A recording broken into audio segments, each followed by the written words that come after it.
আসসালামু আলাইকুম। সুপ্রিয় শিক্ষার্থীবৃন্দ, সবাইকে স্বাগত জানাচ্ছি।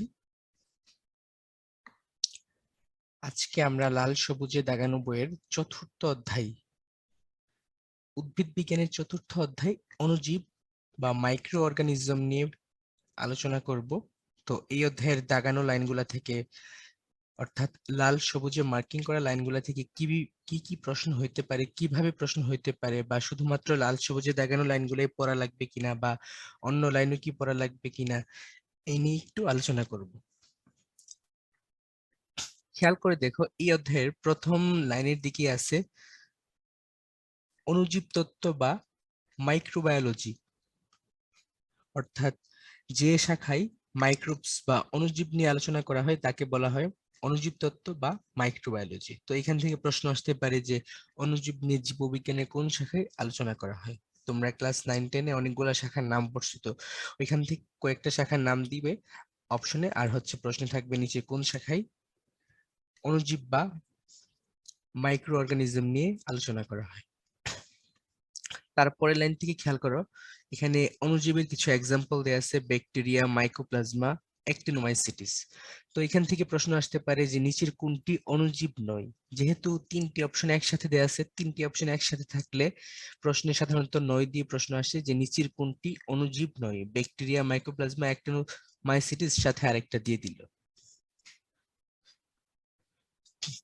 আচ্ছা, তো এখানে খেয়াল করে দেখো, অণুজীব বিজ্ঞান ভাইরাসকে অণুজীব বলতে চান, কিন্তু আমরা জানি ভাইরাস তো জীবই না, তাই হচ্ছে সাধারণত ভাইরাস অণুজীবের অন্তর্ভুক্ত না। তারপর লাইন দেখো, অণুজীবের বিস্তারই হচ্ছে ট্রান্সমিশন। তাহলে এখান থেকে প্রশ্ন আসতে পারে যে অণুজীবের বিস্তার কি বলে। আনসার হবে ট্রান্সমিশন। আচ্ছা, তারপর আসো ভাইরাস। ভাইরাস খেয়াল করো, এখানে অনেকগুলা লাইন আছে। উপরন্তু যেহেতু তোমাদের চতুর্থ অধ্যায় অণুজীব শর্ট সিলেবাসের আওতাভুক্ত না, তাহলে স্বাভাবিকভাবেই তোমরা হয়তো এই চ্যাপ্টারটা আগে ভালো করে পড়ো নাই, তাই উচিত হবে এখন শুধুমাত্র মার্কিং করা লাইনগুলোই পড়া, কারণ সব পড়তে গেলে টাইমও পাবো না, আবার সব মনেও থাকবে না। এই জন্য মার্কিং করা লাইনগুলো পড়াই হচ্ছে সবচেয়ে উত্তম হবে। খেয়াল করে দেখো, ভাইরাস হলো নিউক্লিক অ্যাসিড এবং প্রোটিন দ্বারা তৈরি। তাহলে এখান থেকে প্রশ্ন আসতে পারে ভাইরাস কি দ্বারা তৈরি। নিউক্লিক অ্যাসিড ও প্রোটিন দ্বারা তৈরি। আবার ভিন্নভাবে প্রশ্ন আসতে পারে যে ভাইরাসের কেন্দ্রীয় অংশ কি দ্বারা তৈরি। Nucleic acid. আসতে পারে যে ভাইরাসের বহিস্থ আবরণ কি দ্বারা তৈরি। প্রোটিন দ্বারা তৈরি। এবং এখান থেকে কিন্তু অলরেডি প্রশ্ন আসছে দুইবার মেডিকেল এডমিশন টেস্ট 9-10 এবং 12-13 সালে। দেখো, এখান থেকে আসতে পারে অকোষীয় দিয়ে প্রশ্ন, যে ভাইরাস প্রকৃতপক্ষে কোষীয়, অকোষীয়, নাকি হচ্ছে এরকম ভাবে প্রশ্ন আসতে পারে। তারপর হচ্ছে ভাইরাস দেখো অতি আণুবীক্ষণিক। এখান থেকে কিন্তু খুব সহজেই কনফিউজড করা প্রশ্ন আসবে এইভাবে, যে ভাইরাস কোন ধরনের জীব। বীক্ষণিক, আণুবীক্ষণিক, অতি আণুবীক্ষণিক। আণুবীক্ষণিক দিলে কিন্তু হবে না। আণুবীক্ষণিক মানে সাধারণ অণুবীক্ষণ যন্ত্র দিয়ে যাদের দেখা যায়, যেমন ব্যাকটেরিয়া।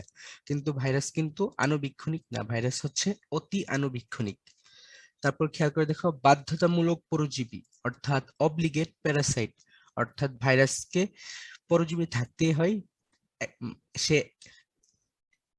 আলাদাভাবে তার অস্তিত্ব রক্ষা করতে পারে না। তো এইখান থেকে ভাইরাসের বিভিন্ন বৈশিষ্ট্য দিয়ে এইভাবেও প্রশ্ন আসতে পারে, নিচের কোনটি ভাইরাসের বৈশিষ্ট্য বা নিচের কোনটি ভাইরাসের বৈশিষ্ট্য নয়। আচ্ছা, তারপর হচ্ছে ভাইরাসের আবিষ্কার নিয়ে বিভিন্ন বিজ্ঞানীর নাম দেওয়া আছে। তো এখান থেকে বিভিন্ন বিজ্ঞানীর নামগুলো পড়লেই হবে। এখান থেকে প্রশ্ন আসতে পারে যে হচ্ছে এই কাজটি কে করেন, বা হচ্ছে এই ভাইরাসটি কে আবিষ্কার করেন, বা বসন্ত রোগের কথা কে প্রথম উল্লেখ করেন। যেমন খেয়াল করে দেখো, এডওয়ার্ড জেনার প্রথম ভাইরাস গঠিত বসন্ত রোগের কথা বলেন। তো এখান থেকে আসতে পারে যে ভাইরাস গঠিত বসন্ত রোগের কথা কে প্রথম উল্লেখ করেন, বা হচ্ছে সর্বপ্রথম আবিষ্কৃত ভাইরাস কোনটা। আসতে পারে যে কাকে ভাইরোলজির জনক বলা হয়। সবার শেষ লাইনটা দেখো, স্ট্যানলিকে বলা হয় ভাইরোলজির জনক। বিজ্ঞানী স্ট্যানলিকে বলা হয় ভাইরোলজির জনক। খেয়াল করে দেখো, এই যে এতটুকু অংশ হচ্ছে থার্ড ব্র্যাকেটে রেড মার্ক করা হয়েছে, তার মানে হচ্ছে এই অংশটা পুরোটাই ইম্পর্টেন্ট, বা পুরোটাই হচ্ছে রেড মার্কিং। এখান থেকে পুরো অংশটাই পড়তে হবে। এই অংশগুলো হচ্ছে যেখানে মানে পড়তে একটু অসুবিধা হয় বা একটু হজবরল টাইপ মনে হয়, এই অংশগুলো তোমরা মেডিট্রিক্স থেকেও পড়তে পারো, কারণ এগুলো খুব সুন্দর করে ছক আকারে কিন্তু সাজানো আছে মেডিট্রিক্সে। তো এখান থেকে বিভিন্নভাবে প্রশ্ন হতে পারে, যেমন ধরো মানুষের মরণব্যাধি এইচআইভি কে আবিষ্কার করেন। এইচআইভি আবিষ্কার করছে হচ্ছে গেল। তারপর মানুষের হেপাটাইটিস সি ভাইরাসের বেশিকরণ হারবে যে অল্টার, তো এখান থেকে এরকম প্রশ্ন আসতে পারে। তারপর এফসি বেডেন এবং এনডব্লিউপিডি ভাইরাসের রাসায়নিক প্রকৃতি বর্ণনা করেন, এটা কিন্তু বোল্ড করা লাইন। বোল্ড করা লাইনগুলোর কিন্তু গুরুত্ব অনেক মেডিকেল অ্যাডমিশন টেস্টের জন্য। এখানে দেখো নিচে আয়তন, ভাইরাসের আয়তন নিয়ে অংশটুকু রেড মার্কিং করা আছে থার্ড ব্র্যাকেটে। পুরো অংশটা রেড মার্কিং করলে আসলে বুঝতে যেত না, এই জন্য থার্ড ব্র্যাকেটে রেড মার্কিং করা হয়েছে। তো এইখানেও কিন্তু বিভিন্ন জিনিস আছে, যেমন হচ্ছে সবচেয়ে ক্ষুদ্র ভাইরাস কোনটা, সবচেয়ে বৃহত্তর ভাইরাস কোনটা। যেমন দেখো ভাইরাস সবচেয়ে মানুষের মধ্যে সবচেয়ে ক্ষুদ্র ভাইরাস হচ্ছে পোলিও, যদিও পোলিও ভাইরাস সবচেয়ে ক্ষুদ্র না, বাট নর্মালি পোলিও ভাইরাসের আকারটা ছোট। তারপর হচ্ছে তামাকের মোজাইক ভাইরাসের সাইজটা হচ্ছে এখানে অনেকটা বড়। আচ্ছা, তারপর হচ্ছে ভাইরাসের দেখো ছবিগুলো আছে, এই ছবিগুলা খেয়াল করলে কি হবে, ভাইরাসের পরবর্তী পেজে ভাইরাসের ছবি নিয়ে বা ভাইরাসের আকৃতি নিয়ে যে এমসিকিউ গুলা হতে পারে সেগুলো হচ্ছে তোমাদের অনেকটাই কভার আপ হয়ে যাবে। এই জন্য ছবিগুলা কিন্তু এখান থেকে খেয়াল করতে হবে, এই ছবিগুলা এখান থেকে খেয়াল করলে ভাইরাসের আকৃতি সংক্রান্ত যে প্রশ্নগুলো আছে সেগুলো সম্পর্কে তোমাদের কোনো কনফিউশন থাকলে বা সেগুলো মনে রাখা একটু সহজ হবে। যেমন দেখো টিএমবি, দেখেই দেখা যাচ্ছে টিএমবি কি আকৃতির হবে, বলতো টিএমবি দণ্ডাকার, টিআইবি এখানে কি আকার, টিএমবি বর্তুলাকার বা গোলাকার, টি2 হচ্ছে ব্যাঙ্গাচি আকার, টি4 টি6 ব্যাঙ্গাচি আকার, পোলিও কি আকার, পোলিও হচ্ছে গোলাকার, ভ্যাকসিনিয়া এগুলা কি, এগুলা হচ্ছে পাউরুটি আকার, ইবোলা হচ্ছে সিলিন্ডার আকার, দেখেই বোঝা যাচ্ছে কিন্তু। এইচআইভি গোলাকার, ইনফ্লুয়েঞ্জা ডিম্বাকার, দেখেই বোঝা যাচ্ছে। করোনা গোলাকার, তো হচ্ছে এই জন্য ছবিগুলো একটু ভালো করে এখান থেকে দেখতে হবে। আচ্ছা, তারপর হচ্ছে ভাইরাসের বৈশিষ্ট্য। ভাইরাসের বৈশিষ্ট্য কয় ধরনের, ভাইরাসের বৈশিষ্ট্য হচ্ছে দুভাগে বা দুই ধরনের। জড় রাসায়নিক, একটা হচ্ছে জড়ের মতো বৈশিষ্ট্য, জড় পদার্থের মতো বৈশিষ্ট্য, আর একটা হচ্ছে জীব রাসায়নিক বৈশিষ্ট্য, অর্থাৎ জীবের মতো বৈশিষ্ট্য। অর্থাৎ দুই ধরনের বৈশিষ্ট্য আছে, যেগুলো জীবদেহের সাথে মিলে সেগুলো হচ্ছে, বা যেগুলো জীবনের সাথে মিলে সেগুলো হচ্ছে জীব বৈশিষ্ট্য, আর যেগুলো হচ্ছে জড় রাসায়নিক পদার্থের সাথে মিলে তারা হচ্ছে জড় রাসায়নিক বৈশিষ্ট্য। তো এখান থেকে এইভাবে প্রশ্ন হতে পারে যে নিচের কোনটি ভাইরাসের জড় রাসায়নিক বৈশিষ্ট্য, নিচের কোনটি ভাইরাসের জীব রাসায়নিক বৈশিষ্ট্য। প্রত্যেকটা অপশন থেকে কিন্তু এইভাবে এখান থেকে প্রশ্ন আসতে পারে। তো এখান থেকে কিছু ইম্পর্টেন্ট লাইন আছে, যেমন ভাইরাস বাধ্যতামূলক পরজীবী, ভাইরাসের মধ্যে জেনেটিক বস্তু ডিএনএ অথবা আরএনএ থাকে, ভাইরাস সংখ্যা বৃদ্ধি করতে পারে কোথায়, জীবদেহের অভ্যন্তরে বা কোষের অভ্যন্তরে, ভাইরাসের পরিব্যক্তি ঘটে। তো এখান থেকে এইভাবে প্রশ্ন আসতে পারে যে ভাইরাসে পরিব্যক্তি ঘটে কি ঘটে না, মানে এইভাবে আর কি, নিচের কোনটি সত্য নয়, নিচের কোনটি সত্য, এই ধরনের প্রশ্ন এখান থেকে আসতে পারে।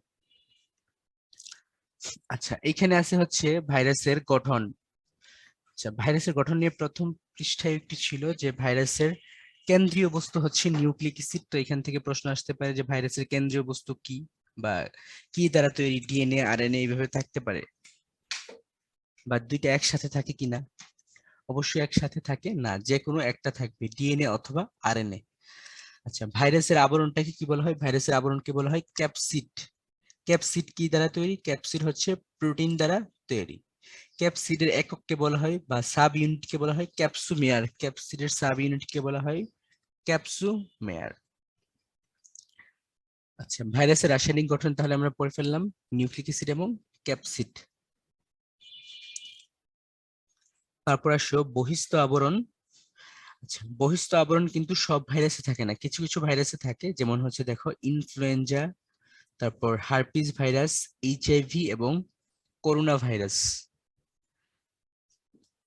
তো এগুলো আমাদের মনে রাখতে হবে, কারণ খেয়াল করে দেখো ডেন্টাল এডমিশন টেস্ট 2020-21 কিন্তু এখান থেকে প্রশ্ন আসছে, তোমরা অলরেডি জানো কিভাবে মনে রাখতে হয়। ম্যাট্রিক্সে কিন্তু অনেক ট্রিক্স আছে, যেমন হচ্ছে এখান থেকে এটা মনে রাখতে হবে পারো এইভাবে, হাই লিপুর এইচআইভি ও করোনা হয়েছে, তাইলে এখান থেকে হয়ে যাবে। কিন্তু হাইতে হচ্ছে তোমার হারপিস, রসুইতে হচ্ছে ইনফ্লুয়েঞ্জা, লিপুতে মানে হচ্ছে এটা লিপু ভাইরাস। যাদের বহিস্থ আবরণ আছে তাদেরকে বলা হয় লিপু ভাইরাস। এই যে দেখো, বহিস্থ আবরণ যুক্ত বা লিপু প্রোটিন আবরণ বিশিষ্ট ভাইরাসকে বলা হয় লিপু ভাইরাস। তো এখান থেকে এইভাবে আমরা মনে রাখবো, হাই লিপুর এইচআইভি ও করোনা হয়েছে, তাহলে হাইতে হচ্ছে হারপিস, রসুইতে ইনফ্লুয়েঞ্জা, হাইতে এইচআইভি ইনক্লুড করা যায়, আর হচ্ছে করোনা হয়েছে।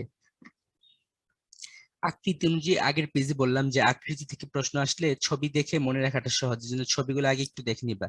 তো এখান থেকে এইভাবেই প্রশ্ন আসবে, নিচের কোনটি দণ্ডাকার, নিচের কোনটি গোলাকার, নিচে কোনটি ঘনক্ষেত্রাকার। উল্টাও আসতে পারে যে পোলিও ভাইরাসের আকৃতি কিরূপ, বা হচ্ছে মামস ভাইরাস কিসের মতো, হার্পিস ভাইরাস কিসের মতো দেখতে, ভ্যাকসিনিয়া দেখতে কিরূপ, এইভাবে উল্টাও প্রশ্ন আসতে পারে, আবার হচ্ছে নর্মাল প্রশ্ন আসতে পারে যে দণ্ডাকার ভাইরাস কোনটি। তো এগুলো মনে রাখার ট্রিক্স কিন্তু মেডিট্রিক্সে আছে, পড়লেই তোমাদের হয়ে যাবে। যেমন দণ্ডাকার ভাইরাস আমরা মনে রাখতে পারি এইভাবে, এটিএম দণ্ডাকার। এটিএম তে হচ্ছে আলফা আলফা মোজাইক ভাইরাস, টি তে হচ্ছে টুবাকো মোজাইক ভাইরাস, এম তে হচ্ছে মাম্পস ভাইরাস। গোলাকার ভাইরাস, গোলাকার ভাইরাস আছে পোলিও, টিআইভি, এইচআইভি, ডেঙ্গু। আগের পেজে ছবি দেখলে আশা করি কোনো ট্রিক্সই লাগবে না, তারপরও পড়তে পারো ডিটিএইচপি। ডি তে হচ্ছে তোমার ডেঙ্গু, টি তে হচ্ছে টিআইবি, এইচ এ হচ্ছে এইচআইভি এবং পি তে পোলিও। ঘনক্ষেত্রাকার ভাইরাস হচ্ছে হার্পিস এবং ভ্যাকসিনি, এটা মনে রাখতে পারো হাবার কিউব দিয়ে।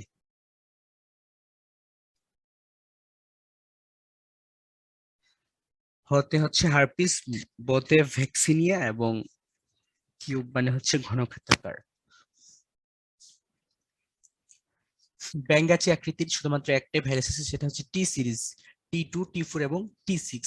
সিলিন্ড্রিকেল, সিলিন্ড্রিকেল হচ্ছে মোটরের স্ট্রিক ভাইরাস এবং ইবোলা ভাইরাস, এটা মনে রাখতে পারো এইভাবে ইবলিস। ইবলিসতে হচ্ছে ইবোলা এবং দন্তের সাথে হচ্ছে স্ট্রিক ভাইরাস, তাহলে বা সিলিন্ড্রিকেল, তাহলে ইবলিস হচ্ছে সিলিন্ড্রিকেল বা ইবোলা ভাইরাস মনে রাখার কৌশল। ডিম্বাকার হচ্ছে তোমার ইনফ্লুয়েঞ্জা ভাইরাস। আচ্ছা, নিউক্লিক অ্যাসিডের ধরন অনুযায়ী দুই ধরনের ভাইরাস পাওয়া যায়, ডিএনএ ভাইরাস এবং আরএনএ ভাইরাস। ডিএনএ ভাইরাস এগুলো খুবই ইম্পর্টেন্ট, এখানে কিন্তু রিসেন্টলি, খুব রিসেন্ট ইয়ারে দুইবার প্রশ্ন আসছে, অনেক আগেও আসছে যেগুলা হচ্ছে মানদাতার যুগে, তো হচ্ছে এই জায়গাটাও খুব ইম্পর্টেন্ট, রিসেন্টলি আসতে পারে কিন্তু প্রশ্ন। নিচের কোনটি ডিএনএ ভাইরাস, নিচের কোনটি আরএনএ ভাইরাস, এইভাবে প্রশ্ন হইতে পারে। আবার হচ্ছে ভ্যাকসিনিয়া ভাইরাস কোন ধরনের, ভেরিওলা ভাইরাস কোন ধরনের, এইভাবেও প্রশ্ন হইতে পারে, ডিএনএ নাকি আরএনএ ভাইরাস। তো সাধারণত হচ্ছে ডিএনএ ভাইরাস নিচে কোনটি, ডিএনএ ভাইরাস নিচে কোনটি আরএনএ ভাইরাস, এইভাবে আসার সম্ভাবনাটাই বেশি। আচ্ছা, এখান থেকে এগুলো মনে রাখার ট্রিক্স হয়তো তোমরা পড়ছো যে টিপুর ভাই, ডিএনএ ভাইরাস মনে রাখার শর্ত হলো বা ট্রিক্স হলো টিপুর ভাই টি2 ভ্যানিলা হতে ফ্রান্সে এলো, টিপুর ভাই টি2 ভ্যানিলা হতে ফ্রান্সে এলো। টিপু, টিপুতে হচ্ছে তোমার টিপুলা ইরিডিসেন্ট ভাইরাস, ভাই ভাইতে হচ্ছে ভেরিউলা ভ্যাকসিনিয়া, ভ্যানিলা হতে ফ্রান্সে এলো, ফ্রান্স এলোতে হচ্ছে তোমার এডিনো হার্পিস।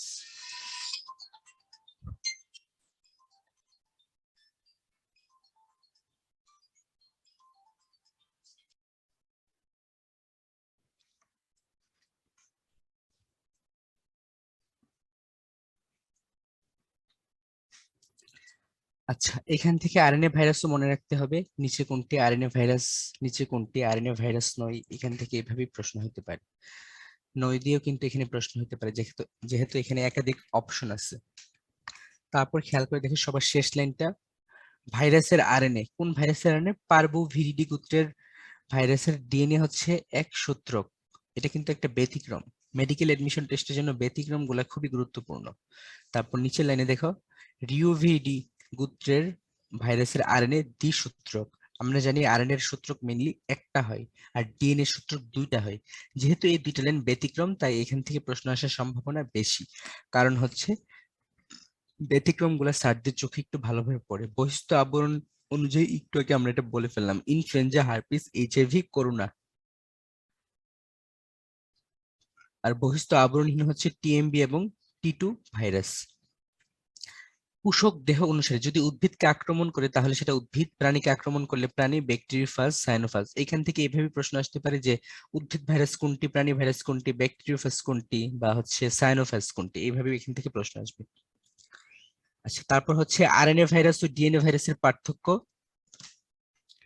আচ্ছা, আরএনএ ভাইরাস, যেহেতু আরএনএ ভাইরাস কি হয়, আরএনএ ভাইরাসের আকৃতি মেইনলি হয় দণ্ডাকার বা সূত্রাকার। আমরা যদি এক্সাম্পল গুলো একটু খেয়াল করি, খেয়াল করে দেখো, টিএমবি এবং টি2 ছিল, তো টিএমবি ছিল হচ্ছে দণ্ডাকার, আর দণ্ডাকার বা সূত্রাকার অনেকটা কিন্তু সেম টাইপের জিনিস। আর ডিএনএ ভাইরাস গুলো ছিল কি, ডিএনএ ভাইরাস গুলো ছিল হচ্ছে গোলাকার ছিল, তারপর ঘনক্ষেত্রাকার ছিল, যেমন ভ্যাকসিনিয়া, ভেরিওলা। গোলাকার ছিল হচ্ছে তোমার টিআইবি, টি2 ভাইরাস ছিল ব্যাঙ্গাচি আকার। তো এরকম জাস্ট ভাইরাসের এক্সাম্পল মনে রেখে আমরা আকৃতিটা মনে রাখার ট্রাই করব। এখান থেকে এইভাবে প্রশ্ন আসতে পারে যে ডিএনএ ভাইরাসের আকৃতি ডিএনএ ভাইরাস কোন ধরনের কোন আকৃতির হয় না, যেমন এখান থেকে দণ্ডাকার বা সূত্রাকার দিয়ে দিল, তাহলে ডিএনএ ভাইরাস কিন্তু দণ্ডাকার সাধারণত হয় না। তারপর হচ্ছে ডিএনএ ভাইরাসের নিউক্লিক অ্যাসিড, তো ডিএনএটা এমনি বোঝা যায়। তারপর সূত্রক, সাধারণত আরএনএ কি থাকে, এক সূত্রক থাকে, এটা তো সাধারণ। ডিএনএ দ্বিসূত্রক থাকে, এটাও সাধারণ। ব্যতিক্রম যেটা আছে একটু আগে বললাম, ব্যতিক্রমটা কিন্তু খুবই গুরুত্বপূর্ণ। আচ্ছা, আরএনএ ভাইরাস দেখো সবার শেষ লাইন যেটা, আরএনএ ভাইরাস হচ্ছে উদ্ভিদ আর ডিএনএ ভাইরাস হচ্ছে প্রাণী দেহে রোগ সৃষ্টি করে। অর্থাৎ আরএনএ ভাইরাসটা মেইনলি সবসময় যে উদ্ভিদ হবে তা না, কিন্তু না, মেইনলি উদ্ভিদ, আর ডিএনএ ভাইরাসটা হচ্ছে মেইনলি প্রাণী দেহে রোগ সৃষ্টি করতে পারে। ভাইরাসের পরজীবিতা, এক্সাম্পল গুলো কিন্তু আমরা অলরেডি বলে ফেললাম যে সবগুলো এক্সাম্পল কিন্তু ইম্পর্টেন্ট, কোনোগুলোই মিস দেওয়া যাবে না, কারণ যে কোনো একটা চলে আসতে পারে। এখান থেকে কিন্তু অতীতে প্রশ্ন আসার রেকর্ড আছে, তাই না? এই জন্য এই এক্সাম্পল গুলো সবচেয়ে বেশি ইম্পর্টেন্ট। আচ্ছা, ভাইরাসের পরজীবিতা, ভাইরাস হচ্ছে বাধ্যতামূলক পরজীবী, অর্থাৎ জীবদেহ ছাড়া ভাইরাস কি করতে পারে না, বংশ বিস্তার করতে পারে না। এই জন্য ভাইরাসের পরজীবিতাকে বলা হয় বাধ্যতামূলক পরজীবী। অর্থাৎ ভাইরাসের বেঁচে থাকার জন্য পরজীবী বা হচ্ছে পোষক দেহ মাস্ট। তো আসতে পারে যে নিচের কোনটি বাধ্যতামূলক পরজীবী? আমরা জানি ব্যাকটেরিয়াও কিন্তু মাঝে মাঝে পরজীবী হয়, তার কিন্তু ব্যাকটেরিয়া কিন্তু বাধ্যতামূলক না। তো অপশনে আসতে পারে নিচে কোনটি বাধ্যতামূলক পরজীবী? অপশন থাকলো ভাইরাস, ম্যালেরিয়া জীবাণু, তারপর তোমার ব্যাকটেরিয়া, ব্রায়োফাইটা, টেরিডোফাইটা, এভাবে থাকতে পারে। তারপর দেখো ভাইরাসের রিসেপ্টর সাইট নিয়ে এখানে আছে, কোন ভাইরাসের রিসেপ্টর সাইট কোথায়, এখান থেকে প্রশ্ন আসতে পারে। যেমন পোলিও ভাইরাসের রিসেপ্টর সাইট হচ্ছে তোমার শ্বাসনালী এবং অন্ত্রের আবরণ কোষে থাকে। চিকেন পক্সের রিসেপ্টর থাকে ত্বক কোষে, অর্থাৎ যে ভাইরাস দিয়ে যে জায়গায় আক্রান্ত হয় সেই জায়গাটাই হচ্ছে তার রিসেপ্টর সাইট। তো প্রশ্ন আসতে পারে পোলিও ভাইরাসের রিসেপ্টর সাইট কোনটা, শ্বাসনালী এবং অন্ত্র। চিকেন পক্স ভাইরাসের রিসেপ্টর সাইট, আমরা জানি চিকেন পক্স কোথায় হয়, ত্বকে হয়, তাহলে চিকেন পক্সের রিসেপ্টর সাইট বা হচ্ছে মানে ভাইরাসটা গ্রহণ করার জায়গাটা হচ্ছে কি, ত্বক, অর্থাৎ ত্বকের মাধ্যমে প্রথম আমাদের শরীরে আক্রমণ ঘটে। তারপর ফাজ ভাইরাস, ফাজ ভাইরাস কিন্তু মানুষকে বা প্রাণীকে আক্রমণ করবে না, ফাজ ভাইরাস শুধুমাত্র ব্যাকটেরিয়াকে আক্রমণ করবে, কারণ তাদের নামই হচ্ছে ব্যাকটেরিও ফাজ। আচ্ছা, টিএমবি, টিএমবি মানে হচ্ছে টোবাকো মোজাইক ভাইরাস। এটাও কিন্তু অন্য কিছুকে আক্রমণ করবে না, কেবল তামাক গাছকে আক্রমণ করবে, কারণ যে ভাইরাসের রিসেপ্টর যেখানে আছে সেই ভাইরাস শুধুমাত্র সেই প্রাণী, উদ্ভিদ বা জীবকেই আক্রমণ করতে পারে। তো এখান থেকে কিন্তু আসতে পারে হচ্ছে নিচের কোনটি ফাজ ভাইরাস, নিচের কোনটি পোলিও ভাইরাস কোথায় আক্রমণ করে, তা বা চিকেন পক্স এর রিসেপ্টর সাইট কোথায় থাকে। ইমার্জিং ভাইরাস, আচ্ছা ইমার্জিং মানে কি, ইমার্জিং মানে হচ্ছে যারা খুব দ্রুত র্যাপিডলি চেঞ্জ হয়, তাই না? র্যাপিডলি যাদের চেঞ্জ হয় তাদেরকে বলা হয় ইমার্জিং। তো যে সকল ভাইরাসের শেপ বা হচ্ছে আকৃতি বা হচ্ছে মিউটেশন খুব র্যাপিডলি হয় তাদেরকে কি বলা হয়, ইমার্জিং ভাইরাস।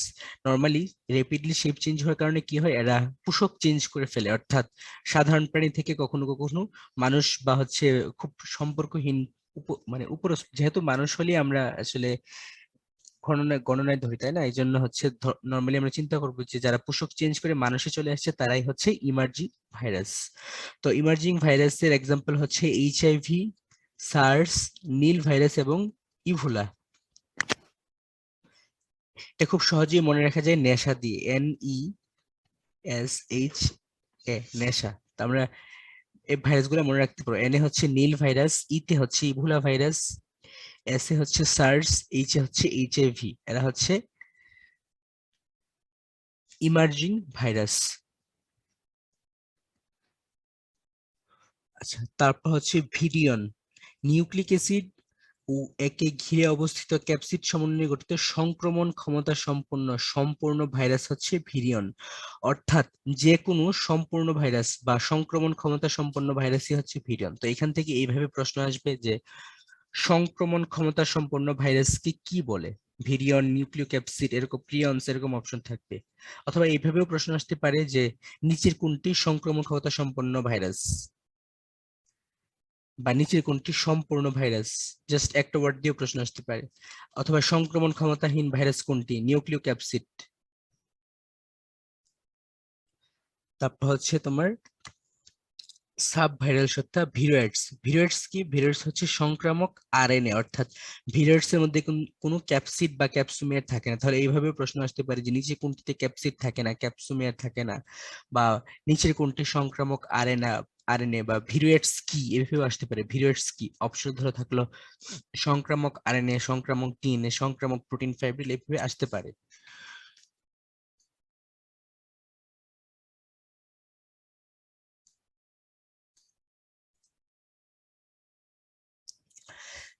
আচ্ছা, তারপর হচ্ছে প্রিয়ন্স। প্রিয়ন্স কি? প্রিয়ন্স হচ্ছে সংক্রামক প্রোটিন ফাইব্রিল। ওই একটু আগে দেখালাম ভিরিয়েটস ছিল সংক্রামক আরএনএ, আর এখানে প্রিয়ন্স হচ্ছে সংক্রামক প্রোটিন ফাইব্রিল। তো তোমরা এখানে মনে রাখতে পারো পিতে প্রিয়ন্স, পিতে প্রোটিন ফাইব্রিল। তো এইভাবে কিন্তু এটা মনে রাখা যায়। এটা কি রোগ সৃষ্টি করে দেখো, মানুষের কেন্দ্রীয় স্নায়ুতন্ত্রে কুরু এবং বহুল আলোচিত ম্যাটকাও, এই দুইটা রোগ সৃষ্টি করে হচ্ছে তোমার প্রিয়ন্স। তো এখান থেকে এইভাবে প্রশ্ন আসতে পারে, মানুষের কেন্দ্রীয় স্নায়ুতন্ত্রের রোগ সৃষ্টি করে নিচের কোনটি, অথবা কুরু রোগ সৃষ্টি করে নিচের কোনটি, অথবা ম্যাটকাও রোগ সৃষ্টি করে কোনটি, অথবা ভেড়া ও ছাগলের স্ক্র্যাপি রোগ। এই যে স্ক্র্যাপি রোগের কথা এখানে উল্লেখ আছে। ভেড়া ও ছাগলের স্ক্র্যাপি রোগকে প্রথম কে মানে ভেড়া ও ছাগলের স্ক্র্যাপি রোগ কি দ্বারা হয়, এভাবে আসতে পারে। আচ্ছা, তারপর এখানে আছে দেখো স্যাটেলাইট। স্যাটেলাইট কি? স্যাটেলাইট হলো নিউক্লিক অ্যাসিড গঠিত সত্তা যা পোষক কোষের মধ্যে অন্য একটি ভাইরাসের সহায়তায় প্রতিলিপি সৃষ্টি করতে সক্ষম। অর্থাৎ স্যাটেলাইট হলো শুধুমাত্র একটা নিউক্লিক অ্যাসিড দ্বারা তৈরি একটা সত্তা, কি করে, যেটা হচ্ছে পোষক দেহের মধ্যে তো থাকে, প্লাস তার প্রতিলিপি বা সংখ্যা বৃদ্ধির জন্য কি করে অন্য একটি ভাইরাসের সহায়তা দরকার হয়, এরকম ভাইরাসকে বলা হয় স্যাটেলাইট ভাইরাস। তো এখান থেকে সাধারণত সংজ্ঞামূলক প্রশ্ন বর্তমানে কম আসে, তো প্রশ্ন আসার সম্ভাবনা একটু কম। তারপর আসতে পারে কিন্তু যে কোন ভাইরাস বা নিচের কোনটি পোষক অন্য একটি ভাইরাসের সহায়তায় প্রতিলিপি সৃষ্টি করতে সক্ষম। আনসার কি হবে? স্যাটেলাইট। আচ্ছা, ভিরিয়ন, ভিরুয়েট, সুপ্রিয়ন্স এর মধ্যে পার্থক্য অলরেডি হচ্ছে আগের গুলোতেই ছিল। এখন হচ্ছে ভাইরাসের গঠন। এখানে টিএমবি ভাইরাসের গঠন বর্ণনা করা হয়েছে। এখানে আসতে পারে যে টিএমবি ভাইরাসের দৈর্ঘ্য প্রস্থের কত গুণ, 17 গুণ। আসতে পারে প্রতিটি ক্যাপসুলে কতটি অ্যামিনো অ্যাসিড থাকে, 158টি অ্যামিনো অ্যাসিড থাকে। আরএনএ কত এটার মধ্যে নিউক্লিক অ্যাসিডটা কি? নিউক্লিক অ্যাসিড হচ্ছে আরএনএ, অর্থাৎ এটা একটা আরএনএ ভাইরাস। তারপর আণবিক ওজন 17,000 ডাল্টন। আচ্ছা, ফাজ কি? ফাজ হচ্ছে কোন একটা জিনিসকে গিলে ফেলা, ভক্ষণ করা, টু ইট আসতে পারে মাঝে মাঝে অর্থ। যে ফাজ শব্দের অর্থ কি? আচ্ছা, যারা ব্যাকটেরিয়াকে ধ্বংস করে তাদেরকে বলা হয় ব্যাকটেরিওফাজ, যারা সায়ানো ব্যাকটেরিয়াকে ধ্বংস করে তাদেরকে বলা হয় সায়ানোফাজ।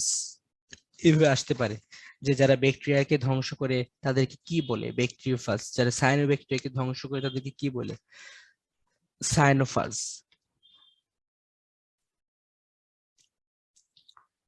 এখান থেকে আসতে পারে যে নিচের কোন ভাইরাসটি সর্বাধিক পরিচিত ভাইরাস। আসলে সর্বাধিক পরিচিত ভাইরাস অনেক ভাইরাসই আছে, যেন এটা আসার সম্ভাবনা একটু কম। আচ্ছা, তারপর দেখো টি2 ভাইরাসে 150টি জিন থাকে। এখান থেকে আসতে পারে টি2 ভাইরাসে কতটি জিন থাকে, নিউক্লিওটাইড কতটি থাকে, এইভাবেও আসতে পারে, যদিও সংখ্যামূলক তথ্য একটু কম আসে। আচ্ছা, তারপর টি2 ফাজের ডিএনএ হচ্ছে ডি সূত্রক, আসতে পারে টি2 ফাজের ডিএনএ কয় সূত্রক, বা হচ্ছে যে বৈশিষ্ট্য আকারে আসতে পারে নিচের কোনটি টি2 ফাজের বৈশিষ্ট্য নয় বা বৈশিষ্ট্য। এখান থেকে আসতে পারে হচ্ছে তাদের বেস প্লেট কতটা, স্পাইক কতটা আছে, 6টি। এরকম কিন্তু আসে মাঝে মাঝে সংখ্যামূলক তথ্য। যেমন গত বছর আসছে হচ্ছে ঘাস ফড়িং এর হ্যাপাটিক সিকে কতটি, 6টি। তো এখান থেকেও আসতে পারে কিন্তু যে টি2 ব্যাকটেরিওফাজের স্পর্শক কতটি, 6টি। আচ্ছা, তারপর হচ্ছে কোভিড-19 সৃষ্টিকারী করোনা ভাইরাস। এটা হচ্ছে দ্বিস্তরী লিপিড আবরণে বেষ্টিত, অর্থাৎ এটা হচ্ছে একটা লিপু ভাইরাস, তাই না? লিপু ভাইরাস। তো এখান থেকে আসতে পারে ওই আগের ইয়ার সাথে মিলিয়ে যে বহিস্থ আবরণ যুক্ত ভাইরাস কোনটি, করোনা ভাইরাস বা লিপু ভাইরাস।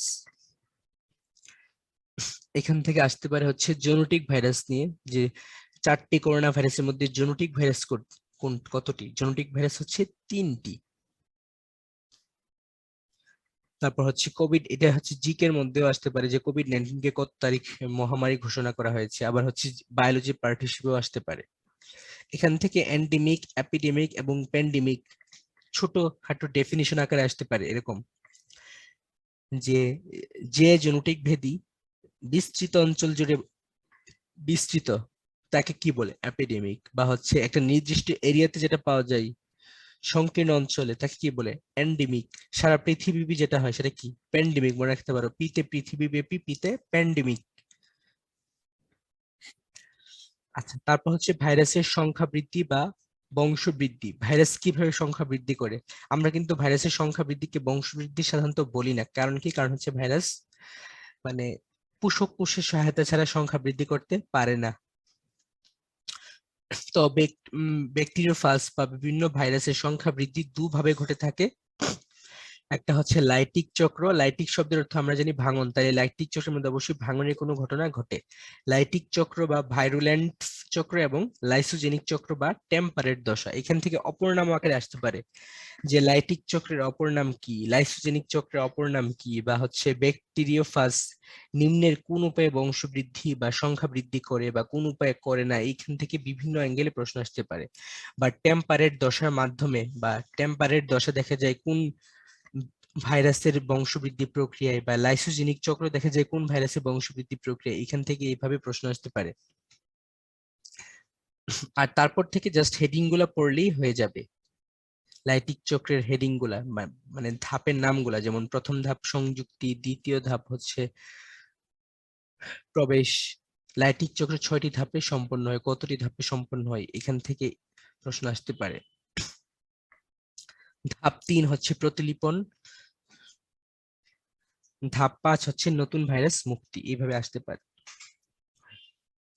আচ্ছা, তারপর আসতে পারে লাইটিক চক্রের মাধ্যমে 30 মিনিটে কতগুলো ব্যাকটেরিয়া তৈরি হতে পারে, কতগুলো ভাইরাস তৈরি হতে পারে? 300টির মতো।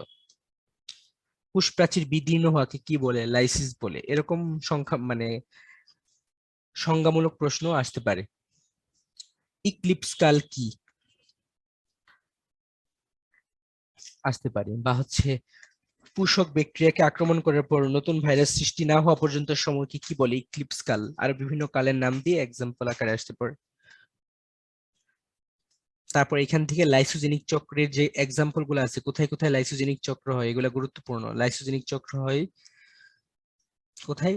ল্যামডা, ল্যামডা ফাজ, তারপর P1 ফাজ, M13 ফাজ, অর্থাৎ বিভিন্ন ফাজ ল্যামডা, P1 এবং M13, এই 3 ধরনের ফাজ ব্যাকটেরিয়াতে কি হয়? লাইসোজেনিক চক্র সম্পন্ন হয়।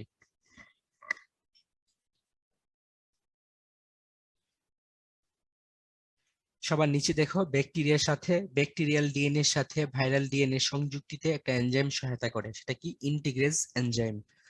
পরীক্ষা আসতে পারে।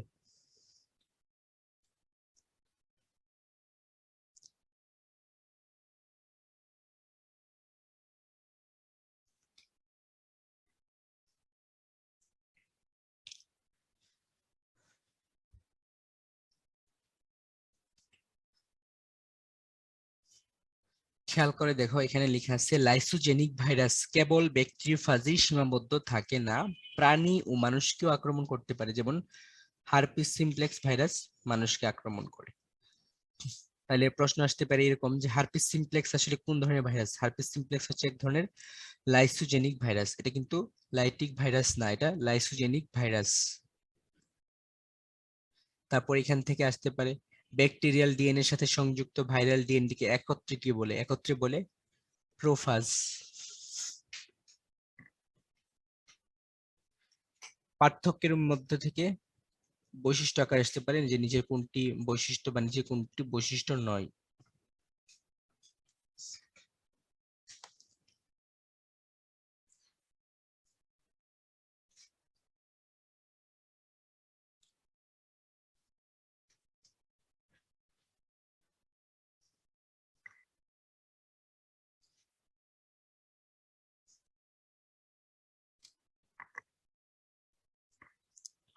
আচ্ছা, এখানে হচ্ছে ভাইরাসের অপকারিতা অপকারিতা আমরা সবাই জানি। ভাইরাসের বিভিন্ন রোগের নাম, জাস্ট কোন কোন ভাইরাস রোগ সৃষ্টি করে এভাবে আসতে পারে।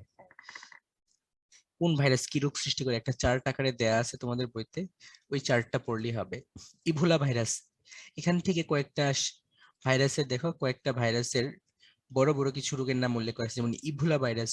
ইবোলা ভাইরাস দিয়ে কি হয়? ইবোলা ভাইরাস দিয়ে হচ্ছে কোষের লাইসিস হয়, রক্তক্ষরণ হয়, কোষ ফেটে রক্ত বের হয়, যে রক্তক্ষরণ হয়, এটা হচ্ছে ইবোলা ভাইরাসের প্রধান বৈশিষ্ট্য। কোষ ফেটে রক্ত বের হয়। কোথায় ইবোলা ভাইরাসের আক্রমণ হয়? নরমালি হচ্ছে আফ্রিকার কঙ্গো এলাকায়। তো এইভাবে প্রশ্ন আসতে পারে এখান থেকে, যে কোন ভাইরাসের আক্রমণে কোষে রক্তক্ষরণ হয়, ইবোলা নাকি জিকা, এরকম আসতে পারে। জিকা ভাইরাস, খেয়াল করো, জিকা ভাইরাস কোন ধরনের ভাইরাস? সবচেয়ে ইম্পর্টেন্ট একটা প্রশ্ন এখানে, জিকা ভাইরাস কোন ধরনের ভাইরাস? জিকা ভাইরাস হচ্ছে একটা ফ্লেভি ভাইরাস, এটা অবশ্যই আরএনএ ভাইরাস। আমরা একটু আগে পাইছি ইবোলাও কিন্তু একটা আরএনএ ভাইরাস, জিকা ভাইরাসও আরএনএ ভাইরাস। আচ্ছা, নিপা ভাইরাসও কিন্তু আরএনএ ভাইরাস, অর্থাৎ এখানে যতগুলা ভাইরাস নিয়ে আলোচনা করা হয়েছে ম্যাক্সিমামে হচ্ছে RNA virus. Nipah virus RNA virus, Zika RNA virus, Ebola RNA virus. এগুলা কিন্তু হচ্ছে চার্টের ভিতরে ছিল না, আরএনএ ভাইরাসের উদাহরণের ভিতর ছিল না, তো হচ্ছে এগুলো তোমরা আরএনএ ভাইরাসের উদাহরণে উল্লেখ করে নিতে পারো। যেমন ডেঙ্গু, ডেঙ্গু মনে হয় উল্লেখ ছিল না। ডেঙ্গু, নিপা, জিকা, ইবোলা এরা হচ্ছে আরএনএ ভাইরাস।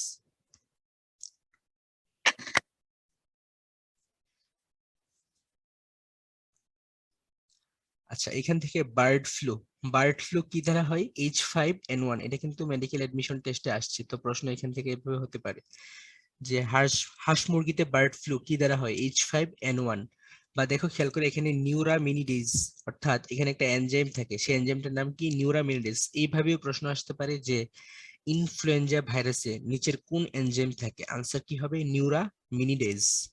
সোয়াইন ফ্লুর ক্ষেত্রেও সেম, নিউরামিনিডেজ, অর্থাৎ ফ্লু এর ক্ষেত্রে নিউরামিনিডেজ এনজাইম থাকে। বিভিন্ন ভাইরাসে ভাইরাসে কিন্তু সাধারণত এনজাইম থাকে না, তারপরেও কয়েকটা ব্যতিক্রম আছে, যেমন ব্যাকটেরিওফাজের ক্ষেত্রে লাইসোজাইম, ইনফ্লুয়েঞ্জার ক্ষেত্রে নিউরামিনিডেজ, এইচআইভির ক্ষেত্রে হচ্ছে রিভার্স ট্রান্সক্রিপ্টেজ।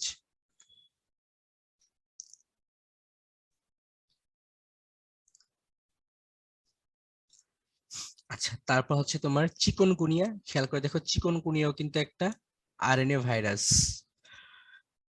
এবং এটা আলফা গোত্রভুক্ত। তো আসতে পারে চিকনগুনিয়া কোন ধরনের ভাইরাস? RNA virus. বা নিচে কোনটি আরএনএ ভাইরাস? চিকনগুনিয়া কোন গোত্রভুক্ত? এটা হচ্ছে আলফা গোত্রভুক্ত। চিকনগুনিয়া কোন ধরনের মশা দ্বারা হয়? এটা মূলত এডিস মশা দ্বারা হয়। এডিস মশা দ্বারা চিকনগুনিয়া হয়, এডিস মশা দ্বারা ডেঙ্গু হয়। আর ম্যালেরিয়া হয় হচ্ছে অ্যানোফেলিস মশা দ্বারা। এখানে একটু পার্থক্য আছে, খেয়াল রাখতে হবে। এখানে কোভিড-19 এর লক্ষণ সমূহ, এগুলো হচ্ছে তোমাদের সবারই জানার কথা। এখন যেহেতু কোভিড-19 প্যান্ডেমিক চলতেছে, সবাই মোটামুটি জানো কম বেশি। রিডিং পড়া থাকলে ভালো, না পড়লে, না পড়া থাকলে একটু পড়ে নিলেই হবে, খুব কষ্ট করে মুখস্থ করা লাগবে না। আচ্ছা, তারপর হচ্ছে human papilloma virus. Papilloma virus, HPV. Human papilloma virus হচ্ছে এইচপিভি, এটা হচ্ছে এক ধরনের ডিএনএ ভাইরাস। এইচপিভি বা হিউম্যান প্যাপিলোমা ভাইরাস হচ্ছে ডিএনএ ভাইরাস। এর দ্বারা কি রোগটা হয়? খুবই গুরুত্বপূর্ণ, ক্যাপোসি সার্কোমা। ক্যাপোসি সার্কোমা কি দ্বারা হয়? Human papilloma virus. খুবই গুরুত্বপূর্ণ একটা লাইন, প্রশ্ন আসতে পারে এখান থেকে, তিন ভাবে প্রশ্ন আসতে পারে। এটা কোন ঘনের? হিউম্যান প্যাপিলোমা ভাইরাস কোন ঘনের অন্তর্ভুক্ত? এটা কোন ধরনের ভাইরাস, ডিএনএ নাকি আরএনএ? এটা এর দ্বারা কি ধরনের রোগ হয়?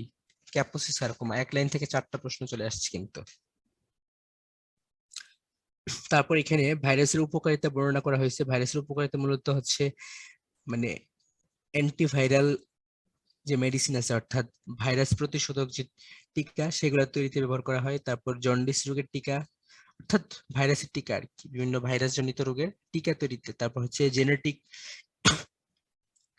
ইঞ্জিনিয়ারিং এ কাজে লাগে। কীটপতঙ্গ নাশক হিসেবে যুক্তরাষ্ট্রে এটা ব্যবহার করা হয়। তো সবগুলা গুরুত্বই ইম্পর্টেন্ট। নিচে কোনটি ভাইরাসের উপকারিতা, নিচে কোনটি ভাইরাসের উপকারিতা নয়, এইভাবে চারটা অপশন রেডি করে এখান থেকে প্রশ্ন আসতে পারে। ইন্টারফেরন একটি অ্যান্টিভাইরাস ড্রাগ, এটা কিন্তু মেডিকেল এডমিশন টেস্ট 2020-21 আসছে, যে ইন্টারফেরন কোন ধরনের ড্রাগ, বা হচ্ছে ভাইরাসের বৃদ্ধি প্রতিরোধ করে কোনটি? ইন্টারফেরন ভাইরাসকে নিষ্ক্রিয় করতে পারে, এটা 20-21 আসছে মেডিকেল এডমিশন টেস্টে। আচ্ছা, এখান থেকে হচ্ছে প্রাণী দেহে এবং উদ্ভিদ দেহে রোগ সৃষ্টিকারী ভাইরাস সবগুলোর নামে পড়তে হবে। এখান থেকে জাস্ট রোগের নাম দিয়ে আসবে, এই রোগটি কোন ভাইরাস ধরে হয়, বা হচ্ছে ভাইরাসের নাম দিয়ে আসতে পারে যে এই ভাইরাস মানব দেহে বা উদ্ভিদে কি রোগ সৃষ্টি করে। সবগুলাই সেম, কয়েকটা মানে নিচের সবগুলাই ইম্পর্টেন্ট, তোমরা কয়েকবার পড়লে আশা করি মনে থাকবে, ভোলার মতো কিছু নাই এখানে। বেশিরভাগই হচ্ছে ভাইরাসের সাথে নাম মনে আছে, যেমন হচ্ছে নিপা ভাইরাস। নিপা হয়, নিপা ভাইরাস দ্বারা কি হয়, নিপা ভাইরাস দ্বারা হয় আমরা পড়ছি একটু আগে, নিপা ভাইরাস দ্বারা হচ্ছে মানুষে হয় কি হয়, সার্স। তারপর হচ্ছে রেভিস ভাইরাস দ্বারা কি হয়, রেভিস ভাইরাস দ্বারা হয় হচ্ছে জলাতঙ্ক। তারপর ভেরিউলা, ভেরিউলা দ্বারা হয় জলবসন্ত। ভেরিউলা দ্বারা হয় হচ্ছে গুটি বসন্ত, আর ভেরিসেলা দ্বারা হয় হচ্ছে জলবসন্ত। রিনু দ্বারা হয় হচ্ছে সর্দি। এগুলো রিনু ভাইরাস একবার আসছিল, রিনু ভাইরাস দ্বারা কি হয়, সাধারণ সর্দি।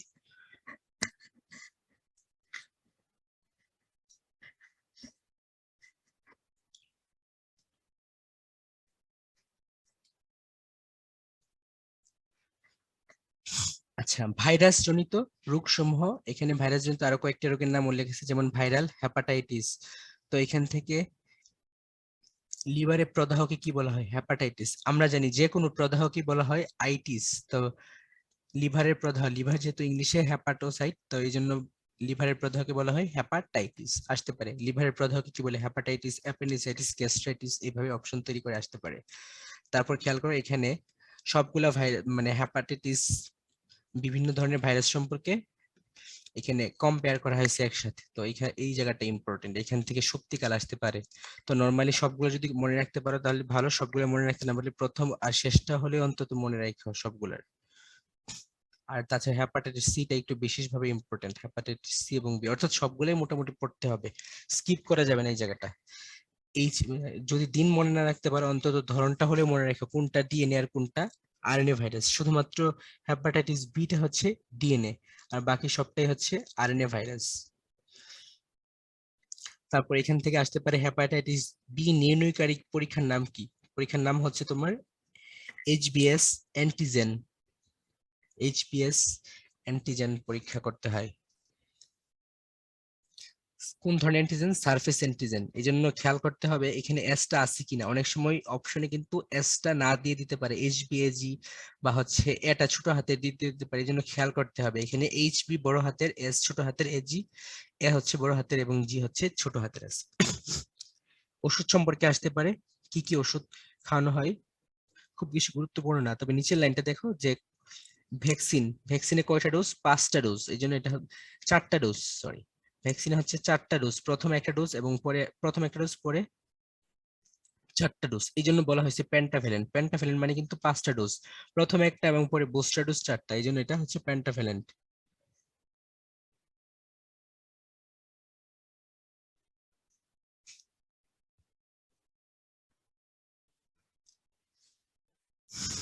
আচ্ছা, তারপর হচ্ছে ডেঙ্গু, প্রথম প্রশ্ন এটাই হবে, ডেঙ্গু কোন ধরনের ভাইরাস, ডেঙ্গু হচ্ছে আরএনএ ভাইরাস।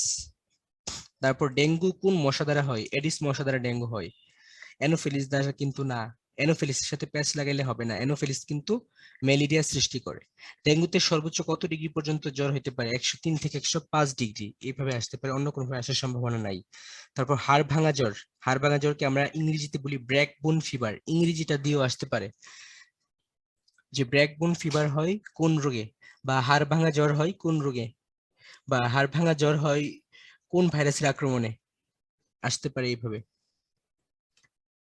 তারপর হচ্ছে ডেঙ্গু শনাক্তকরণ এবং ডেঙ্গুর ধরন, তিনটে ইম্পর্টেন্ট। ডেঙ্গু শনাক্তকরণ আমরা কিভাবে করি, ডেঙ্গু শনাক্তকরণ করার জন্য করা হয় সেল কালচার অথবা প্লেটিলেট পরীক্ষা, প্লেটিলেটের লেভেল পরীক্ষা করা হয়, প্লেটিলেটের নর্মাল লেভেল থেকে কম হয়ে যায়, ডেঙ্গু হলে কি হয়, প্লেটিলেটের নর্মাল লেভেল কমে যায়। এরপর হচ্ছে রক্তের পরীক্ষা, NS1 অ্যান্টিজেন, এটা কিন্তু NSI না, এটা হচ্ছে NS1 অ্যান্টিজেন, NS1 অ্যান্টিজেন এবং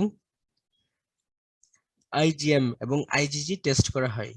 তাহলে 4টা পরীক্ষা, হ্যাঁ 4টা পরীক্ষা, একটা হচ্ছে NS1 অ্যান্টিজেন, অ্যান্টিবডি জি এবং অ্যান্টিবডি এম, ইমিউনোগ্লোবুলিন জি এবং ইমিউনোগ্লোবুলিন এম, তারপর হচ্ছে প্লেটিলেট পরীক্ষা, সেল কালচার, এই 4টা পরীক্ষা করা হয়।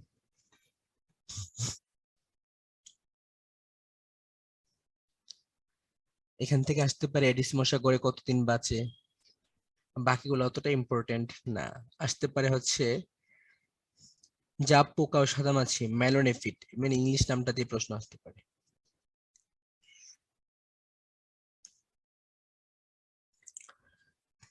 এখান থেকে আসতে পারে কোন ধরনের জাত ব্যবহার, কোন ধরনের ফসলের জাত ব্যবহার সবচেয়ে গুরুত্বপূর্ণ বা সবচেয়ে নিরাপদ, ট্রান্সজেনিক। পিআরএসবি বা হচ্ছে পেঁপের দুইটা ট্রান্সজেনিক জাতের নাম সানাপ এবং রেইনবো। এখান থেকে এইভাবে প্রশ্ন হতে পারে যে সানাপ আসলে কি, এটা হচ্ছে পেঁপের জাত, ট্রান্সজেনিক জাত। বা এইভাবে আসতে পারে সানাপ কোন ধরনের ট্রান্সজেনিক বা হচ্ছে হাইব্রিড, স্বাভাবিক, এরকম আসতে পারে।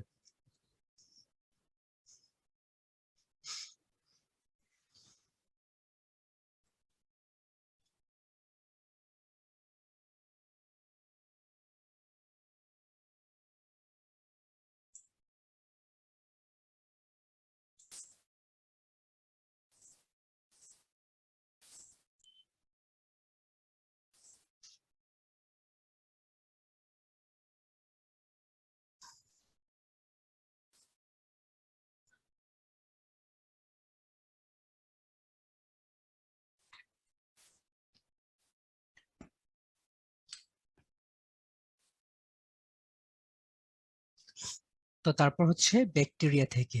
তো ব্যাকটেরিয়ার মধ্যে আমরা আসি, প্রথমে হচ্ছে ব্যাকটেরিয়া শব্দটির উৎপত্তি। তো হচ্ছে কোন শব্দ থেকে ব্যাকটেরিয়া শব্দটির উৎপত্তি হয়েছে? আনসার কি হবে? ব্যাকটেরিয়ন। বা ব্যাকটেরিয়ন শব্দের অর্থ কি? Little rod.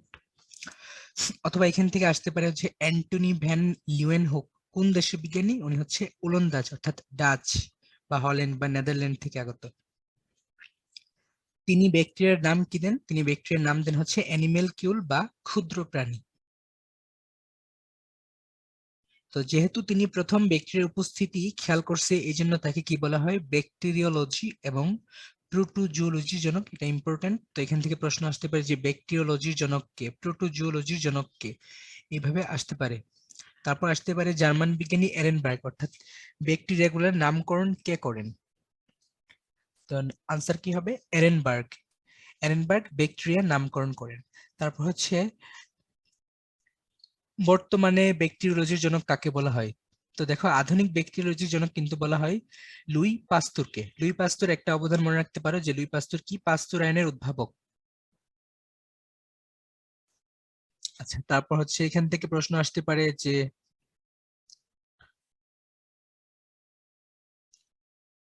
ব্যাকটেরিয়া কাদের সাথে মিল সম্পন্ন? ব্যাকটেরিয়া হচ্ছে উদ্ভিদের সাথে মিল সম্পন্ন। আসতে পারে যে ব্যাকটেরিয়াতে উদ্ভিদের সাথে মিল সম্পন্ন বৈশিষ্ট্য কি, বা ব্যাকটেরিয়া এবং উদ্ভিদের প্রধান মানে কমন বৈশিষ্ট্য কি, সেটা কি? জড় কোষ প্রাচীর। আমরা জানি ছত্রাকের ক্ষেত্রেও কিন্তু কোষ প্রাচীর থাকে, ব্যাকটেরিয়ার ক্ষেত্রেও কোষ প্রাচীর থাকে, কিন্তু ছত্রাক হচ্ছে অনেকটা উদ্ভিদের সাথে ছত্রাক হচ্ছে অনেকটা প্রাণীর সাথে মিল সম্পন্ন, এবং ব্যাকটেরিয়া হচ্ছে অনেকটা উদ্ভিদের সাথে মিল সম্পন্ন। তো এই বক্স আছে, এই বক্সের মধ্যে কিছু ইনফরমেশন আছে। তো এখান থেকেও প্রশ্ন আসতে পারে, বাট সম্ভাবনা খুব কম। সবার শেষ লাইনটা দেখো, আর্কিও ব্যাকটেরিয়া হচ্ছে সবচেয়ে প্রতিকূল পরিবেশে বাস করে। তো এখানে আর্কিও ব্যাকটেরিয়া কন্ডিশন গুলো আসতে পারে যে আর্কিও ব্যাকটেরিয়া কোন পরিবেশে বাস করতে পারে, বা হচ্ছে প্রতিকূল পরিবেশের নিচে কোন ব্যাকটেরিয়া টিকে থাকতে পারে। এই এই পেজটা খুবই গুরুত্বপূর্ণ, খেয়াল করে দেখো। এখান থেকে কিন্তু মেডিকেল এডমিশন টেস্ট 15, 16 এবং হচ্ছে 17, 18 প্রশ্ন আসছে। তো হচ্ছে যেখান থেকে আগে প্রশ্ন আসছে সেই পেজগুলো খুবই গুরুত্বপূর্ণ। অর্থাৎ এই ধরনের পেজ থেকে হচ্ছে ইনফরমেশন স্যারদের চোখে বেশি পড়ে। এখান থেকে বিভিন্ন অ্যাঙ্গেলে বিভিন্ন ভাবে প্রশ্ন আসতে পারে। যেমন হচ্ছে ভাইরাস হচ্ছে আমরা জানি অতি আণুবীক্ষণিক। তো এখান থেকে প্রশ্ন আসতে পারে ব্যাকটেরিয়া কোন ধরনের প্রাণী? ব্যাকটেরিয়া হচ্ছে আণুবীক্ষণিক, আর ভাইরাস কিন্তু অতি আণুবীক্ষণিক বা আলট্রা মাইক্রোস্কোপিক। তারপর আসতে পারে যে ব্যাকটেরিয়ার কোষ প্রাচীরের প্রধান উপাদান কি? ব্যাকটেরিয়ার কোষ প্রাচীরের প্রধান উপাদান হচ্ছে পেপটিডোগ্লাইকান। তো এইগুলো পড়ার সময় আমরা হচ্ছে পাশাপাশি যেগুলো আছে সেগুলো একটু পড়ে নিব। যেমন উদ্ভিদের কোষ প্রাচীরের প্রধান উপাদান সেলুলোজ, হেমিসেলুলোজ। ছত্রাকের কোষ প্রাচীরের প্রধান উপাদান কাইটিন। আবার যদি আমরা কোষ ঝিল্লি বলি, তাহলে ছত্রাকের কোষ ঝিল্লি হচ্ছে আর্গোস্টেরল। তারপর হচ্ছে প্রাণীদের ক্ষেত্রে কোষ ঝিল্লি হচ্ছে লিপোপ্রোটিন বাইলেয়ার। এরকম বাকিগুলো আমরা পড়ে নিব সাথে, তাহলে পরীক্ষার সময় কনফিউশন হবে না। আর তারপর দেখো, খেয়াল করে নিচের দিকে 5 নম্বর পয়েন্টে সবার শেষ লাইন, যে ব্যাকটেরিয়ার মধ্যে ডিএনএ অবস্থানের অঞ্চলকে বলা হয় নিউক্লিয়েট। তো এখানে প্রশ্ন আসতে পারে যে হচ্ছে ব্যাকটেরিয়ার কোন অঞ্চলকে বলা হয় নিউক্লিয়েট, বা হচ্ছে নিউক্লিয়েট কি, এরকম আসতে পারে। তারপর ব্যাকটেরিয়ার বংশবৃদ্ধির প্রধান উপায় কি? এই প্রশ্নটা খুবই গুরুত্বপূর্ণ। এখান থেকে প্রশ্ন আসতে পারে এইভাবে, ব্যাকটেরিয়ার বংশবৃদ্ধির প্রধান উপায় কি? দ্বিভাজন। এখানে অনেক সময় দ্বিভাজন না দিয়ে হচ্ছে অ্যামাইটোসিস দিতে পারে, অথবা বাইনারি ফিশনও কিন্তু দিতে পারে। আসতে পারে যে ব্যাকটেরিয়া বিভাজন সম্পন্ন হতে কত সময় লাগে, 30 মিনিট, যদিও সংখ্যামূলক তথ্য অতটা গুরুত্বপূর্ণ না। তারপর হচ্ছে এরা বেসিক রং ধারণ করতে কি পারে না। এখান থেকে এরকম, যেখানে এক অপশনের হচ্ছে আনসার নেই, সেখান থেকে বৈশিষ্ট্য আকারে আসতে পারে নিচের কোনটি ব্যাকটেরিয়ার বৈশিষ্ট্য বা নিচের কোনটি ব্যাকটেরিয়ার বৈশিষ্ট্য নয়। কত তাপমাত্রায় টিকে থাকতে পারে, -17 থেকে 80 ডিগ্রি সেলসিয়াস, অর্থাৎ একটা ওয়াইড রেঞ্জ অফ টেম্পারেচার কিন্তু তারা টিকে থাকতে পারে। এই জন্য নর্মালি হচ্ছে খাবারকে 100 ডিগ্রি সেলসিয়াস অর্থাৎ মানে ফুটনাঙ্কে ফুটাইতে হয়, তাহলে খাবার বিশুদ্ধ হয় বা খাবারের ব্যাকটেরিয়া গুলা মরে যায়। নির্বীজকরণ যেটাকে বলা হয় স্টেরিলাইজেশন, তোমরা হচ্ছে প্রথম পত্রের পঞ্চম অধ্যায়ে পড়ছো অর্থনৈতিক কর্মমুখী রসায়নে। দেখো এখান থেকে যে প্রশ্নটা আসছে ক্লোস্ট্রিডিয়াম নিয়ে, যে ক্লোস্ট্রিডিয়াম হচ্ছে একটা অবায়বীয়, বাধ্যতামূলক অবায়বীয়, অর্থাৎ অক্সিজেন থাকলে সে বাঁচতেই পারে না। এই প্রশ্নটা কিন্তু আসছে, তো হচ্ছে এখান থেকে কিন্তু এই প্রশ্নটাও আবার আসতে পারে, অথবা হচ্ছে নিচে দেখো আসতে পারে যে কোনটি অক্সিজেন ছাড়া বাঁচতে পারে না, অর্থাৎ এর জন্য অক্সিজেন দরকার, বা নিচের কোন ব্যাকটেরিয়ার জন্য অক্সিজেন আবশ্যক, এজিটোব্যাক্টার। আর ক্লোস্ট্রিডিয়াম হচ্ছে অক্সিজেন থাকলে বাঁচতে পারে না, আর ও হচ্ছে অক্সিজেন ছাড়া বাঁচতে পারে না, দুটো কিন্তু ভিন্ন জিনিস। আচ্ছা, তারপর হচ্ছে ব্যাকটেরিয়ার বিস্তৃতি, এখান থেকে আসতে পারে যে আমাদের দেহে ভিটামিন বি কমপ্লেক্স তৈরি করে কোন ব্যাকটেরিয়া। আনসার কি হবে, ইকোলাই। আচ্ছা, তারপর হচ্ছে তোমার ব্যাকটেরিয়ার শ্রেণীবিভাগ। তো ব্যাকটেরিয়ার শ্রেণীবিভাগ থেকে বিভিন্ন ভাবে প্রশ্ন আসতে পারে, খেয়াল করে দেখো পুরো পেজটা কিন্তু রেড মার্কিং করা হয়েছে। তো এখান থেকে আসতে পারে হচ্ছে নিচের কোনটি কক্কাস, নিচের কোনটি ডিপ্লোকক্কাস, নিচের কোনটি স্ট্রেপ্টোকক্কাস। এগুলা মনে রাখা কিন্তু অতটা কষ্টকর না, যদিও হচ্ছে মানে প্রথম দেখে কষ্টকর মনে হতে পারে। খেয়াল করে দেখো এখানে হচ্ছে মাইক্রোকক্কাসের এক্সাম্পলে কিন্তু মাইক্রোকক্কাস আসছে, ডিপ্লোকক্কাসের এক্সাম্পলে কিন্তু ডিপ্লোকক্কাস আসছে। এই জন্য এগুলো মনে রাখা খুব বেশি কঠিন না, আমরা যতটা কঠিন মনে করতেছি। যেগুলো একটু ব্যতিক্রম আছে সেগুলো হচ্ছে আমাদের পড়লেই হবে। যেমন খেয়াল করে দেখো এই যে বেসিলাসের মধ্যে একটা আছে ইকোলাই। ইকোলাই কিন্তু তোমার মানে নামের মধ্যে বেসিলাস শব্দটা নাই, এই জন্য ইকোলাইটা হচ্ছে আমরা যদি পড়ি, বা হচ্ছে সবার শেষ লাইনটা যেটা মোরাকজেলা, এটা হচ্ছে ডিপ্লোবেসিলাস, এটার মধ্যে হচ্ছে কিন্তু এই যে ডিপ্লোবেসিলাস কথাটা নাই। তো এরকম যেখানে কথাটা নাই সেগুলো আমরা একটু দেখতে পারি, বা হচ্ছে এই যেখানে ক্লোস্ট্রিডিয়াম বটুলিনাম, তারপর হচ্ছে সিউডোমোনাস, এগুলোর মধ্যে হচ্ছে কথাগুলো নাই, এরকম যেগুলোর মধ্যে মানে প্রকার ভেদের সাথে নামের কোনো মিল নাই, সেগুলো হচ্ছে একটু দেখলে হবে, বাকি সবগুলো না দেখলেও কিন্তু হয়। আচ্ছা, এখানেও কিন্তু এরকম এক্সাম্পল কয়েকটা আছে, যেমন কমাকৃতি বা ভিব্রিও। এটা কি, ভিব্রিও কলেরা একটা এক্সাম্পল আছে। তারপর বাকিগুলোও কিন্তু নামের সাথে মিলে, তাই আসলে সেরকম মানে একবার রিডিং পড়লেই হবে, মুখস্থ করতে হবে না। এবং এখান থেকে এইভাবেই প্রশ্ন আসবে যে নিচে কোনটি স্পাইরিলাম, বা স্পাইরিলাম মাইনাস কোন ধরনের বা কি আকৃতির, এভাবে আসতে পারে। রঞ্জন ভিত্তিক শ্রেণীবিন্যাস যদিও হচ্ছে সিলেবাসে নাই, সিলেবাস বহির্ভূত, তারপরেও স্যাররা হয়তো সব স্যাররা জানে না, এই জন্য রঞ্জন ভিত্তিক সিলেবাস মানে যে শ্রেণীবিন্যাস আছে সেটাও আমাদের দেখতে হবে। আচ্ছা, ফ্লাজেলা ভিত্তিক শ্রেণীবিভাগ, এখানে খেয়াল করো সবগুলা মনে রাখা হয়তো বা সবার পক্ষে সম্ভব না, যাদের পক্ষে সম্ভব তারা হচ্ছে কাইন্ডলি দেখে নিবা, আর যাদের পক্ষে সম্ভব না তারা হচ্ছে প্রথম দুইটা মনে রাখতে পারো। এ ট্রিকাস, এ মানে হচ্ছে অ্যাবসেন্ট, ট্রিকাস মানে হচ্ছে ফ্লাজেলা, তাহলে এ ট্রিকাস মানে কি হলো, ফ্লাজেলা বিহীন। তো ফ্লাজেলা বিহীন কি আছে, কর্নিব্যাকটেরিয়াম ডিপথেরিয়া। আরেকটা হচ্ছে তোমার মনোট্রিকাস, তো মনোট্রিকাস কি আছে, ভিব্রিও কলেরা। এটা ইম্পর্টেন্ট, কারণ হচ্ছে এটার প্রায়োগিক বা নিচে শেষের দিকে একটা প্র্যাকটিক্যাল আকারেও ভিব্রিও কলেরিয়া নিয়ে আলোচনা করা হয়েছে। তো এই দুইটা দেখতে পারো, আর যাদের হচ্ছে মনে রাখার সামর্থ্য বেশি তারা বাকিগুলোও দেখতে পারো, বা ভালো জায়গায় চান্স পাওয়ার ইচ্ছা আছে। আচ্ছা, একটি আদর্শ ব্যাকটেরিয়ামের গঠন, খেয়াল করে দেখো একটি আদর্শ ব্যাকটেরিয়ামের গঠনের মধ্যে এখান থেকে আমাদের পড়তে হবে ব্যাকটেরিয়ার কোষ প্রাচীরের প্রধান উপাদান পেপটিডোগ্লাইকান। অলরেডি এটা আমরা বলে ফেলছি, এখান থেকে এইভাবে আসতে পারে যে নিচের কোনটি ব্যাকটেরিয়া কোষ প্রাচীরের প্রধান উপাদান, বা পেপটিডোগ্লাইকান দ্বারা নিচের কোনটি কোষ প্রাচীর তৈরি হয়, এইভাবে এখান থেকে প্রশ্ন আসতে পারে। বা হচ্ছে কোষ প্রাচীর কি দ্বারা বিগলিত হয়, কোন এনজাইম দ্বারা বিগলিত হয়, লাইসোজাইম এনজাইম দ্বারা এরা বিগলিত হয়। প্রশ্ন আসতে পারে যে ব্যাকটেরিয়া কোষ প্রাচীরকে ঘিরে কিসের আবরণ থাকে, সেটাকে কি বলা হয়, বা তার অপর নাম কি, বা ক্যাপসুলের অপর নাম কি, বা স্লাইম স্তর কার অপর নাম, এইভাবে এখান থেকে প্রশ্ন আসতে পারে। তারপর আসো নেক্সট ফ্ল্যাজেলা।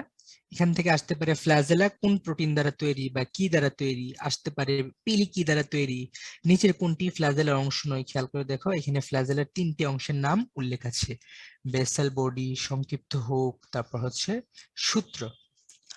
তো এখান থেকে আসতে পারে নিচে কোনটি ফ্ল্যাজেলার অংশ নয়, আসতে পারে পিলি কোন ধরনের প্রোটিন দ্বারা তৈরি, বা পিলির কাজ কি, পিলির কাজ কি, পিলির কাজ হচ্ছে পিলি দ্বারা উদ্ভিদ ব্যাকটেরিয়া পোষক কোষের সাথে সংযুক্ত হয়। একটা ব্যাকটেরিয়া কিন্তু এক্সাম্পল আছে, তার নাম কি, গনোরিয়া, অর্থাৎ গনোরিয়াতে পিলি থাকে। এখান থেকে কিন্তু এভাবেও প্রশ্ন হতে পারে নিচের কোন ব্যাকটেরিয়াতে পিলি থাকে। তারপর হচ্ছে প্লাজমা মেমব্রেন। ব্যাকটেরিয়ার প্লাজমা মেমব্রেন হচ্ছে ফসফোলিপিড বাইলেয়ার। আমরা জানি মোটামুটি সকল প্লাজমা মেমব্রেনই ফসফোলিপিড বা হচ্ছে লিপোপ্রোটিন বাইলেয়ার দ্বারাই তৈরি হয়ে থাকে। তারপর হচ্ছে আসতে পারে হচ্ছে তোমার মেসোজোম, এখান থেকে আসতে পারে, দেখো মেসোজোম কোষ বিভাজনে সাহায্য করে, তাহলে আসতে পারে নিচের কোনটি কোষ বিভাজনে সহায়তা করে, এইভাবে অপশন থাকতে পারে। ক্রোমাটোফোর, খেয়াল করে দেখো, ক্রোমাটোফোর কিন্তু ব্যাকটেরিয়ার কোনো বৈশিষ্ট্য না। আমরা জানি ক্রোম মানে হচ্ছে রঙিন, যেখানে হচ্ছে সালোক সংশ্লেষণ দরকার সেখানেই হচ্ছে তোমার ক্রোমাটোফোরের দরকার, বাট ব্যাকটেরিয়া তো সাধারণত সালোক সংশ্লেষণ করে না, তার মানে কি হবে, ক্রোমাটোফোর ব্যাকটেরিয়াতে অ্যাবসেন্ট থাকবে। কিন্তু যদি কোনো ব্যাকটেরিয়া হচ্ছে তোমার সালোক সংশ্লেষণ করে, তাদের মধ্যে কিন্তু ক্রোমাটোফোর থাকতে পারে, যেমন ধরো হচ্ছে তোমার সায়ানোব্যাকটেরিয়া বা নীলাভ সবুজ শৈবাল, এটা কিন্তু এক ধরনের ব্যাকটেরিয়া, এখানে ক্রোমাটোফোর থাকতে পারে। আচ্ছা, তারপর হচ্ছে তোমার নিউক্লিয়েট, এটা সম্পর্কে আমরা বলে ফেলছি ব্যাকটেরিয়া বৈশিষ্ট্যের মধ্যে, এখানে ফ্ল্যাজেলা ও পিলির মধ্যে পার্থক্য আছে, এখান থেকে প্রশ্ন আসতে পারে। আচ্ছা, ব্যাকটেরিয়ার জনন, যেহেতু এটা হচ্ছে তোমাদের শর্ট সিলেবাসের অন্তর্ভুক্ত না, ম্যাক্সিমামের হচ্ছে এই চ্যাপ্টার মানে ফুল করে পড়া নাই, বা অনেক আগে পড়ছে 1 বছর আগে, এই জন্য সবকিছু পড়ার দরকার নাই। অনেকে ম্যাট্রিক্সটাও ফলো করতে পারে, খুব শর্ট করে দেওয়া আছে, অথবা এখান থেকে জাস্ট দাগানো লাইনগুলো পড়লে এনাফ হয়ে যাবে। দ্বিভাজন হচ্ছে তোমার ব্যাকটেরিয়ার প্রধান কোষ বিভাজন উপায় বা ব্যাকটেরিয়ার সংখ্যা বৃদ্ধির প্রধান উপায়, এবং প্রতি 20 মিনিটের সংখ্যাটা দ্বিগুণ হতে পারে। অযৌন জনন, এখান থেকে জাস্ট পড়লেই হবে অযৌন জননের মানে কি দ্বারা হয়। অযৌন জনন আমরা জানি, অযৌন জনন হয় স্পোর দ্বারা, স্পোর দ্বারা হচ্ছে অযৌন জনন হবে, এবং যৌন জনন হয় সবসময় কি দ্বারা, গেমিট দ্বারা। তাহলে অবশ্যই অযৌন জননের যে এককগুলো আছে, সেই এককগুলোর মধ্যে নামের অংশের মধ্যে কি থাকবে, অবশ্যই স্পোর থাকবে। খেয়াল করে দেখো, ব্যাকটেরিয়ার ক্ষেত্রে অযৌন জননের একটা স্পোরের নাম হচ্ছে এন্ডোস্পোর। এই এন্ডোস্পোর দ্বারা কি করে, ব্যাকটেরিয়া প্রতিকূল পরিবেশে সে টিকে থাকে, প্রতিকূল অবস্থাটা পার করে, এই জন্য এন্ডোস্পোর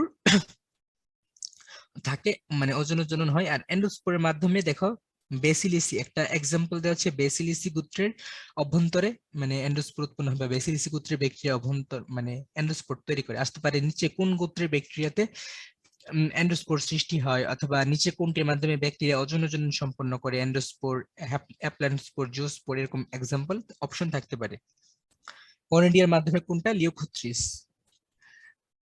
তারপর হচ্ছে তোমার যৌন জনন, যৌন জননের জাস্ট উপায়গুলোর নামগুলো পড়তে হবে, কনজুগেশন, তারপর হচ্ছে ট্রান্সফরমেশন এবং ট্রান্সডাকশন। তাহলে আসতে পারে নিচের কোনটি যৌন জননের প্রক্রিয়া নয় বা উপায় নয়, বা প্রধান প্রক্রিয়া কোনটি, বা বেশিরভাগ ব্যাকটেরিয়া কোন কি প্রক্রিয়া হচ্ছে ওষুধের প্রতি প্রতিরোধ হয়ে পড়ে, কনজুগেশন মাধ্যমে ওষুধের প্রতি প্রতিরোধ হয়ে পড়ে। কনজুগেশন কিন্তু এক ধরনের ক্রসিং ওভার টাইপ, খেয়াল করে দেখেন কিন্তু ক্রসিং ওভার হচ্ছে। তাহলে এইভাবে প্রশ্ন আসতে পারে কোন ধরনের জননে ক্রসিং ওভার হয়, বা অ্যাকচুয়ালি ক্রসিং ওভার সবগুলাতেই হয়, বাট হচ্ছে জীবিত ক্ষেত্রে হয়, মানে কনজুগেশনটা হচ্ছে নরমালি দুইটা জীবিত ব্যাকটেরিয়ার মধ্যে, আর দেখো ট্রান্সফরমেশনটা হচ্ছে একটা মৃত ব্যাকটেরিয়া। আর যেটা ট্রান্সডাকশন আছে সেটা কিন্তু এখানে ফাজ ভাইরাসের একটা অবদান আছে। তাহলে এখানে এইভাবেও প্রশ্ন আসতে পারে, নিচের কোন প্রক্রিয়ার বা নিচের কোন যৌন জননে ফাজ ভাইরাস জড়িত, বা কোনটিতে মৃত ব্যাকটেরিয়া থেকে ডিএনএ গ্রহণ করা হয়। ব্যাকটেরিয়ার উপকারিতা, এই পেজটা খুবই গুরুত্বপূর্ণ, এখান থেকে যদিও খুব রিসেন্টলি প্রশ্ন আসে নাই, হয়তো চোখে পড়ে নাই, বাট খুবই গুরুত্বপূর্ণ এই পেজ থেকে। নিচে কোনটি এই কাজে ব্যবহৃত হয়, সেই কাজে ব্যবহৃত হয়, সেখান থেকে প্রশ্ন আসতে পারে। প্রথমে দেখো ডিপিটি থেকে, তো এখান থেকে প্রশ্ন আসতে পারে যে ডিপিটি ভ্যাকসিনের মধ্যে কোনটির প্রতিষেধক নেই। আমরা খেয়াল করতে পারি ডিপিটি ভ্যাকসিনে কিন্তু ডিপথেরিয়া প্রতিষেধক আছে, পারটাসিসের প্রতিষেধক আছে, টিটেনাস বা ধনুষ্টঙ্কারের প্রতিষেধক আছে, পারটাসিস বা হোপিং গ্যাসের প্রতিষেধক আছে, কিন্তু অন্য কোনো কিছু নেই। তো এখান থেকে আসতে পারে যে ডিপিটির মধ্যে নিচের কোন রোগের প্রতিষেধক নেই, এখান থেকে এভাবে প্রশ্ন আসতে পারে। বা ডিপিটির মধ্যে নিচে কোনটির প্রতিষেধক আছে, ধরো এখান থেকে একটা অপশন দিয়ে দিল, আর বাকি একটা অপশন, বাকি 3টা অপশন তৈরি করে দিল, তো এখান থেকে এভাবে প্রশ্ন আসতে পারে। নাইট্রোজেন সংবন্ধনে খুবই গুরুত্বপূর্ণ, নাইট্রোজেন সংবন্ধনে 3টা ব্যাকটেরিয়া, অ্যাজিটোব্যাক্টার, সিডোমোনাস এবং ক্লোস্ট্রিডিয়াম, এগুলো মনে রাখতে হবে এইভাবে ক্যাপ দিয়ে, ক্যাপ CAP, ক্যাপ দিয়ে, অর্থাৎ সি তে ক্লোস্ট্রিডিয়াম, এ তে অ্যাজিটোব্যাক্টার, পি তে সিডোমোনাস। নাইট্রোজেন সংবন্ধনকারী ব্যাকটেরিয়া কোনগুলা, খেয়াল করে দেখো, রাইজোবিয়াম গণের যে 3টা প্রজাতি আছে তারাও কিন্তু নাইট্রোজেন সংবন্ধন করে। তারা কোন ধরনের উদ্ভিদ আসতে পারে, তারা হচ্ছে সিম জাতীয় উদ্ভিদ। তারপর আসতে পারে নাইট্রিফিকেশনের ক্ষেত্রে নিচে কোনটি নাইট্রোব্যাক্টার হচ্ছে, সরি, নিচে কোনটি নাইট্রিফাইং ব্যাকটেরিয়া। তো নাইট্রোব্যাক্টার হচ্ছে এখানে নাইট্রিফাইং ব্যাকটেরিয়া। এই প্রশ্নটা অলরেডি মেডিকেল এডমিশন টেস্ট 13-14 সালে আসছে। পতঙ্গনাশক হিসেবে কোনটা? ব্যাসিলাস থুরিনজিয়েন্সিস। এটা কিন্তু মনে রাখা খুবই সহজ, খেয়াল করে দেখো বিটি, আমরা সবাই বিটি বেগুনের নাম শুনছি, বিটি বেগুন, বিটি করলা বা বিটি তোলা, তাই না? বিটি তোলা বা বিটি বেগুন এগুলোর নামের অরিজিনই কিন্তু হচ্ছে ব্যাসিলাস থুরিনজিয়েন্সিস, অর্থাৎ ওই সকল ফসলে ব্যাসিলাস থুরিনজিয়েন্সিস এর জিন ইনক্লুডেড করা হয়েছে, এই জন্য ওইগুলো নাম দেওয়া হয়েছে বিটি বেগুন, বিটি কটন, বিটি তুলা এরকম। পশু খাদ্য হিসেবে এগুলা হচ্ছে নরমালি ইস্ট মিশ্রিত করা হয়, দুধে গুণগত মান ভালো থাকে। চা কফি এগুলার এক্সাম্পল গুলো মনে রাখতে পারো, চা তৈরিতে কোনটি, তামাক তৈরিতে কোনটি, এগুলো এইভাবে আসতে পারে। পাটের আঁশ তৈরি, পাটের আঁশ ছাড়াইতে কোনটি, তারপর হচ্ছে তোমার চামড়া শিল্প, সবগুলো থেকে এইভাবেই প্রশ্ন আসে এখান থেকে। এখানে হচ্ছে 17 নম্বর পয়েন্টটা খুবই ইম্পর্টেন্ট, যেহেতু এটার সাথে হচ্ছে মেডিকেল সায়েন্সের একটা সম্পর্ক আছে। ভিটামিন বি তৈরিতে, ভিটামিন বি কমপ্লেক্স তৈরিতে মানে কোন ব্যাকটেরিয়া কাজে লাগে, বা হচ্ছে ঘুরিয়ে আসতে পারে যে ভিটামিন বি মানুষের কোন অঙ্গে তৈরি হয়? মানুষের অন্ত্রে তৈরি হয়। আমরা সাধারণত ব্যাকটেরিয়া নামটা খুব খেয়াল করি, স্থানটা কিন্তু খেয়াল করি না, স্থান থেকেও কিন্তু আসতে পারে। আসতে পারে জিন প্রকৌশলী কোন ব্যাকটেরিয়া কাজে লাগে? এটা হচ্ছে তোমাদের একাদশ দ্বাদশ অধ্যায়ও আছে। জিন প্রকৌশলী ইকোলাই এবং এগ্রো, খেয়াল করে দেখো এগ্রো মানে কি? এগ্রো মানে হচ্ছে কৃষি, অর্থাৎ কৃষি কাজে বা জেনেটিক ইঞ্জিনিয়ারিং এর মাধ্যমে, মানে কৃষিকাজ, জেনেটিক ইঞ্জিনিয়ারিং এর মাধ্যমে কৃষির উন্নতিতে এগ্রোব্যাকটেরিয়াম কাজে লাগে। পরিনিষ্কাশনে এটাও হচ্ছে তোমাদের একাদশ অধ্যায়ে আছে, জুগলিয়া রামিগের আসতে পারে। পরিনিষ্কাশনে নিচের কোন ব্যাকটেরিয়া কাজে লাগে? এইভাবে এখান থেকে প্রশ্ন আসতে পারে। মানুষের রোগ সৃষ্টি পার্টটা খুবই খুবই গুরুত্বপূর্ণ, খেয়াল করে দেখো এখান থেকে টোটাল সর্বমোট 5টা প্রশ্ন আসছে বিভিন্ন ইয়ারে, অর্থাৎ এই পেজটা পুরোটাই গুরুত্বপূর্ণ, এখান থেকে স্যারদের চোখে বেশি প্রশ্ন পড়ে, খুবই গুরুত্বপূর্ণ, তোমার 3 স্টার দিয়ে রাখতে পারি পেজে। আচ্ছা, এখান থেকে টাইফয়েড দিয়ে কি প্রশ্নটা আসছে খেয়াল করে দেখো, তোমরা প্রশ্ন এবং দেখছো কিনা আমরা জানি না। টাইফয়েড দিয়ে প্রশ্নটা যেটা আসছে সেটা হচ্ছে নিচের কোনটি ব্যাকটেরিয়া জনিত জ্বর, বা নিচের কোনটি ভাইরাস জনিত জ্বর নয়? অপশনে 3টা ভাইরাস জনিত জ্বরের নাম দিয়ে একটা এই টাইফয়েডের নাম দেওয়া ছিল, তো হচ্ছে আনসার হবে কি? ব্যাকটেরিয়া জনিত জ্বর হচ্ছে টাইফয়েড, বা ভাইরাস জনিত নয় হচ্ছে টাইফয়েড, এইভাবে এখান থেকে আসতে পারে। তারপর যৌনবাহিত রোগের মধ্যে খেয়াল করে দেখো নেইসেরিয়া, গনোরিয়া, এখান থেকে আসতে পারে গনোরিয়া রোগের জন্য দায়ী কোনটা, বা সিফিলিস রোগের জন্য দায়ী কোনটা, ট্রেপোনেমা প্যালিডাম। আসতে পারে হচ্ছে তোমার নিচের কোনটি সেক্সুয়ালি ট্রান্সমিটেড ডিজিজ ক্যারি করে, বা নিচের কোনটি দ্বারা এসটিডি হয়, বা নিচের কোনটি যৌনবাহিত রোগ বহন করে, এরকম প্রশ্ন এখান থেকে আসতে পারে। পুরোটাই মূলত ইম্পর্টেন্ট, তার মধ্যে হচ্ছে রেড মার্কিং গুলো, যেমন দেখো তো ক্লোস্ট্রিডিয়াম বটুলিনাম, এটা কি করে? বটুলিজম সৃষ্টি করে, মনে রাখা খুবই সহজ। প্রশ্ন আসতে পারে যে বটুলিজম সৃষ্টিকারী ব্যাকটেরিয়া কোনটি, বা নিচে কোন ব্যাকটেরিয়া থেকে বটুলিন নামক বিষাক্ত পদার্থ সৃষ্টি হয়, বা হচ্ছে বটুলিজমের নিচে কোন ধরনের বিষাক্ত পদার্থ তৈরি হয়, এরকম প্রশ্ন আসতে পারে। খুব সহজেই কিন্তু দেখো বটুলিজম, বটুলিনাম, বটুলিন মানে ম্যাচ করা যায়, কারো যদি পড়া থাকে সহজে আনসার করতে পারবে। বিমান দুর্ঘটনা, যেহেতু হচ্ছে এটা হচ্ছে সবার শেষে, উপকারিতার মধ্যে সবার শেষে, এই জন্য যানবাহন দুর্ঘটনা কিন্তু ইম্পর্টেন্ট। বিমান দুর্ঘটনা ঘটতে পারে ক্লোস্ট্রিডিয়ামের কারণে। আচ্ছা, তারপর হচ্ছে ধান গাছের ব্লাইট রোগ, এই পেজে সেরকম কিছু পড়ার নাই, যারা বেশি পড়ে তারা পড়তে পারো সবগুলো লাইনই, বাট হচ্ছে নর্মালি রেড মার্কিং গুলো এই পেজ থেকে পড়লেই হয়ে যাবে। ধান গাছের ব্লাইট রোগের জন্য দায়ী হচ্ছে জ্যান্থোমোনাস অরাইজা। এটা কোন ধরনের ব্যাকটেরিয়া? এটা খুবই ইম্পর্টেন্ট এই লাইনটা, এটা হচ্ছে গ্রাম নেগেটিভ ব্যাকটেরিয়া, এটা হচ্ছে কোনো স্পোর তৈরি করে না, এদের কোনো ক্যাপসিউল নেই, তবে একটা ফ্ল্যাজেলাম থাকে, অর্থাৎ এরা হচ্ছে এট্রিকাস, মনে রাখতে হবে, এরা হচ্ছে, সরি, যেহেতু একটা ফ্ল্যাজেলাম সৃষ্টি করে, এরা হচ্ছে মনোট্রিকাস, এরা হচ্ছে মনোট্রিকাস। এট্রিকাস হচ্ছে ডিপথেরিয়া।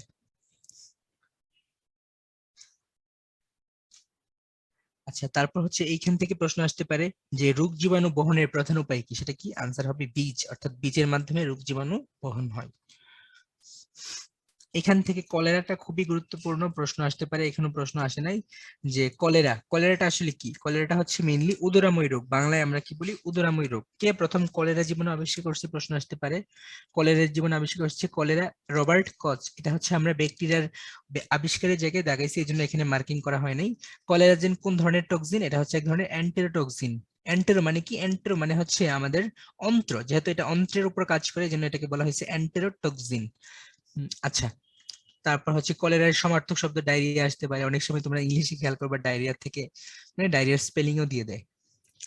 লক্ষণ, এখানে কি হয়? মাংসপেশিতে সংকোচন বা ক্র্যাম্প করতে পারে, ডিহাইড্রেশনের কারণে মাংসপেশি ক্র্যাম্প করে। তোমরা অনেক সময় শুনে থাকবা যে খেলোয়াড়দের মাংসপেশি কিন্তু ক্র্যাম্প করে ডিহাইড্রেশনের কারণে, বিশেষ করে যেখানে গরমের সময়, খেলার সময়। এখান থেকে ওআরএস বা ওরাল রিহাইড্রেশন স্যালাইনের পূর্ণরূপ, বা হচ্ছে মানে কলেরার ক্ষেত্রে কি কি প্রতিকার আর কি, ওরাল রিহাইড্রেশন স্যালাইন খাওয়া অথবা হচ্ছে শিরার মধ্যে স্যালাইন দেয়া, আইবি ফ্লুইড যেটাকে বলা হয়। কলেরা কোন ধরনের রোগ? পানিবাহিত রোগ। এগুলো সবার ছোট থেকে জানার কথা, এইভাবে এখান থেকে প্রশ্ন আসে। কলেরার ক্ষেত্রে কি কি ঘাটতি হয়? পানি এবং ইলেকট্রোলাইটের ঘাটতি হয়। তারপর হচ্ছে তোমার ম্যালেরিয়া পরজীবী। আচ্ছা, ম্যালেরিয়াল প্যারাসাইট বা ম্যালেরিয়া পরজীবী, এখান থেকে সায়েন্টিফিক নেম ইম্পর্ট্যান্ট। এখান থেকে নরমালি প্রশ্ন আসতে পারে যে ম্যালেরিয়া পরজীবী কোন রাজ্যের অন্তর্ভুক্ত? প্রোটিস্টা। বা সবার শেষেটা স্যারের পক্ষে খেয়াল করতে পারে যে কোন গণের অন্তর্ভুক্ত? প্লাজমোডিয়াম। কোন গোত্র? প্লাজমোডিডা। সবগুলো কিন্তু প্লাজমোডিয়াম দেয়া আছে, জাস্ট রাজ্যটা হচ্ছে প্রোটিস্টা। উপরে একটা জিনিস খেয়াল করো, ব্যাকটেরিয়া থেকে একটা প্রশ্ন আসতে পারে যে দই তৈরিতে কোন ব্যাকটেরিয়া কাজে লাগে? স্ট্রেপ্টোকক্কাস বা হচ্ছে ল্যাক্টোব্যাসিলাস কোন ধরনের ব্যাকটেরিয়া? দণ্ডাকার ব্যাকটেরিয়া। আচ্ছা, মাঝে মাঝে কিন্তু মানে প্রজাতিও আছে, প্রজাতির সংখ্যা, যেমন বাংলাদেশে আবৃতবীজী উদ্ভিদ প্রজাতি বা নগ্নবীজী প্রজাতি, ঘাস ফড়িং এর প্রজাতি, তো প্রজাতিগুলো একটু খেয়াল রাখতে পারলে ভালো। প্লাজমোডিয়ামের 60টি প্রজাতি পাওয়া গেছে।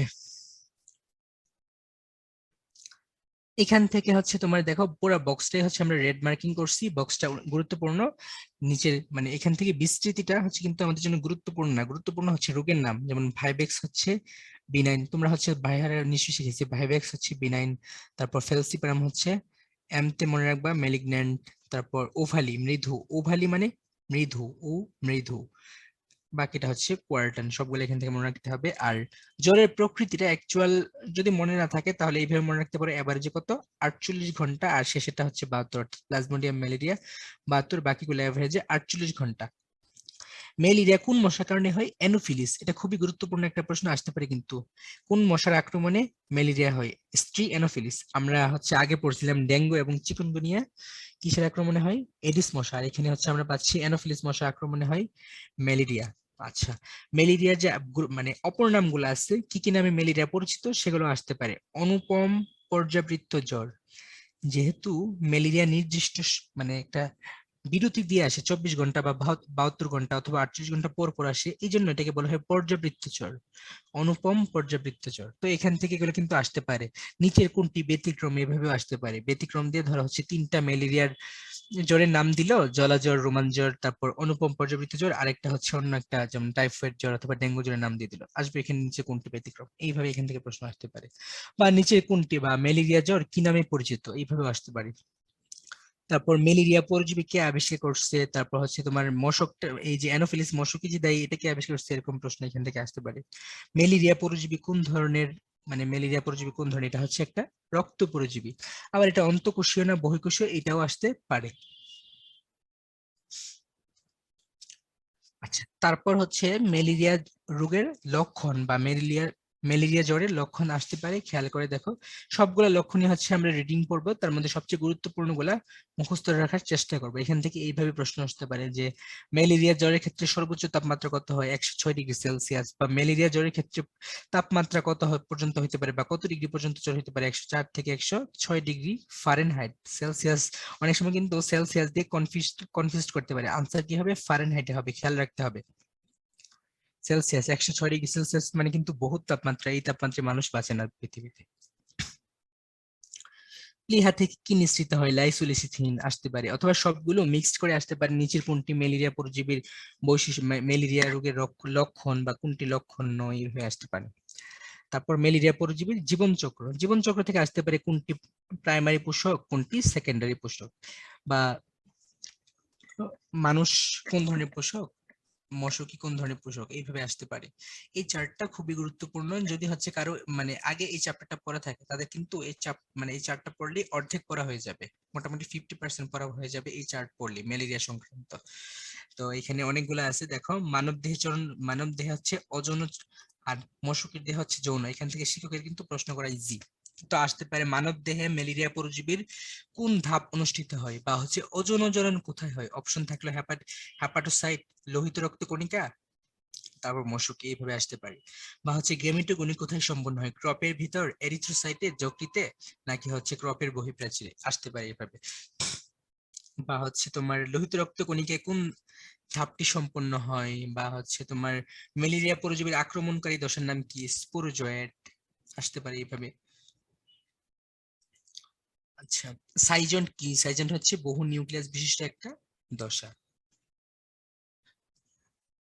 বা বহু নিউক্লিয়াস বিশিষ্ট দশা কোনটি? এখানে অনেকগুলো দশার নাম কিন্তু দেওয়া আছে, মেরোজয়েড, ক্রিপ্টোজয়েড, তারপর তোমার ক্রিপ্টোমেরোজয়েড, মেটাক্রিপ্টোমেরোজয়েড। তাহলে আসতে পারে যে নিচে কোনটিতে বহু নিউক্লিয়াস যুক্ত দশা, বা হচ্ছে নিচে কোনটি আক্রমণকারী দশা, এইভাবে আসতে পারে। এই পেজটা পুরোটা ইম্পর্টেন্ট, এখান থেকে বিভিন্ন অ্যাঙ্গেলে প্রশ্ন আসতে পারে, বিভিন্ন দশার নাম দিয়ে নিচে কোন দশায় কি হয় এইভাবে আসতে পারে। এখানে খেয়াল করে দেখো, সাইজেন্ট নিয়ে আবার উল্লেখ আছে, সাইজেন্ট হচ্ছে বহু নিউক্লিয়াস দশা। তারপর এখানে প্রত্যেকটা হিডিং গুলো পড়লে ভালো, যে প্রি এরিথ্রোসাইটিক দশায় কি কি মানে হিডিং আছে। আচ্ছা, তারপর সবার শেষে খেয়াল করে 3 নম্বর অ্যামিবয়েড ট্রফোজয়েড। এখান থেকে প্রশ্ন আসতে পারে যে ম্যালেরিয়া পরজীবী কোন দশায়, জীবন চক্রে কোন দশায় হিমোজয়েন বর্জ্য তৈরি হয়, বা কোন দশায় বা কিসের উপস্থিতির উপর ভিত্তি করে ম্যালেরিয়া শনাক্ত করা হয়? আনসার কি হবে? সার্ফনেস দানার উপস্থিতি শনাক্ত করে ম্যালেরিয়া শনাক্ত করা হয়। আচ্ছা, তারপর হচ্ছে তোমার মেরুজয়েট। এখান থেকে আসতে পারে যে ম্যালেরিয়া পরজীবীর জীবন চক্রে কোন দশায় রোজের দশা দেখা যায়, বা জাস্ট এরকম শর্ট করে আসতে পারে কোন দশায় রোজের দশা দেখা যায় বা রোজের অবস্থা দেখা যায়, বা কখন কাঁপুনি সহ জ্বর আসে, আসতে পারে কখন কাঁপুনি সহ জ্বর আসে। কখন জ্বর আসে? মেরুজেট যখন প্লাজমায় মুক্ত হয় তখন কিন্তু কাঁপুনি দিয়ে জ্বর আসে। আসতে পারে ম্যালেরিয়া গ্যামেটোসাইট মানবদেহে কতদিন বাঁচে? 7 দিন বাঁচে। সুপ্তাবস্থা এগুলোও ইম্পর্টেন্ট, ভাইবেক্স 12 দিন। তারপর ফেলসিপ্যারাম হচ্ছে তোমার এফএ, ফেলসিপ্যারাম এফএ হচ্ছে 15 ডেজ, তোমরা এখানে 15 ডেজ পাবা, দেখো 15 ডেজ। আর ওভালি হচ্ছে 16, ও 16 এভাবে মনে রাখবা, 16 দিন ওভালি। আচ্ছা, মশকির দেহের জীবনচক্র, এখানে দুইটা জিনিস আছে, একটা হচ্ছে গ্যামেটোগনি আর একটা হচ্ছে স্পোরোগনি। আমরা জানি গ্যামেট সৃষ্টির মাধ্যমে যৌন জনন হয়, আর যেহেতু ম্যালেরিয়া পরজীবীর যৌন জনন মশকিতে সম্পন্ন হয়, এই জন্য অবশ্যই গ্যামেটোগনি কোথায় সম্পন্ন হবে? মশকিতে। আসতে পারে যে মশকির দেহে নিচের কোন চক্র সম্পন্ন হয়, বা হচ্ছে গ্যামেটোগনি কোথায় সম্পন্ন হয়, মশকি নাকি মানুষে?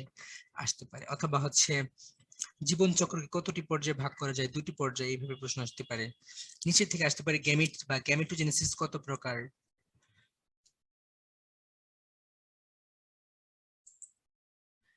আচ্ছা, এক্সফ্ল্যাজেলেশন, এক্সফ্ল্যাজেলেশন কোন দশায় দেখা যায়? স্পারমাটোজেনেসিসের একটা ধাপ বা একটা শেপ হচ্ছে এক্সফ্ল্যাজেলেশন। এখান থেকে সেরকম কোনো গুরুত্বপূর্ণ আর কিছু নাই, আছে যেগুলো সেগুলো হচ্ছে মানে অতটা গুরুত্বপূর্ণ না, খুব কম আসে এখান থেকে। ওসিস্ট খেয়াল করো, এখান থেকে গুরুত্বপূর্ণ হতে পারে যে মশকির ক্রপের ভিতর কতটি ওসিস্ট থাকে। এখান থেকে প্রশ্ন আসতে পারে যে হচ্ছে ওসিস্ট পরিণত হতে কতদিন সময় লাগে? 10 থেকে 20 দিন। স্পোরোগনি, স্পোরোগনি কি? স্পোরোগনি হচ্ছে স্পোরোজয়েটের উৎপত্তি।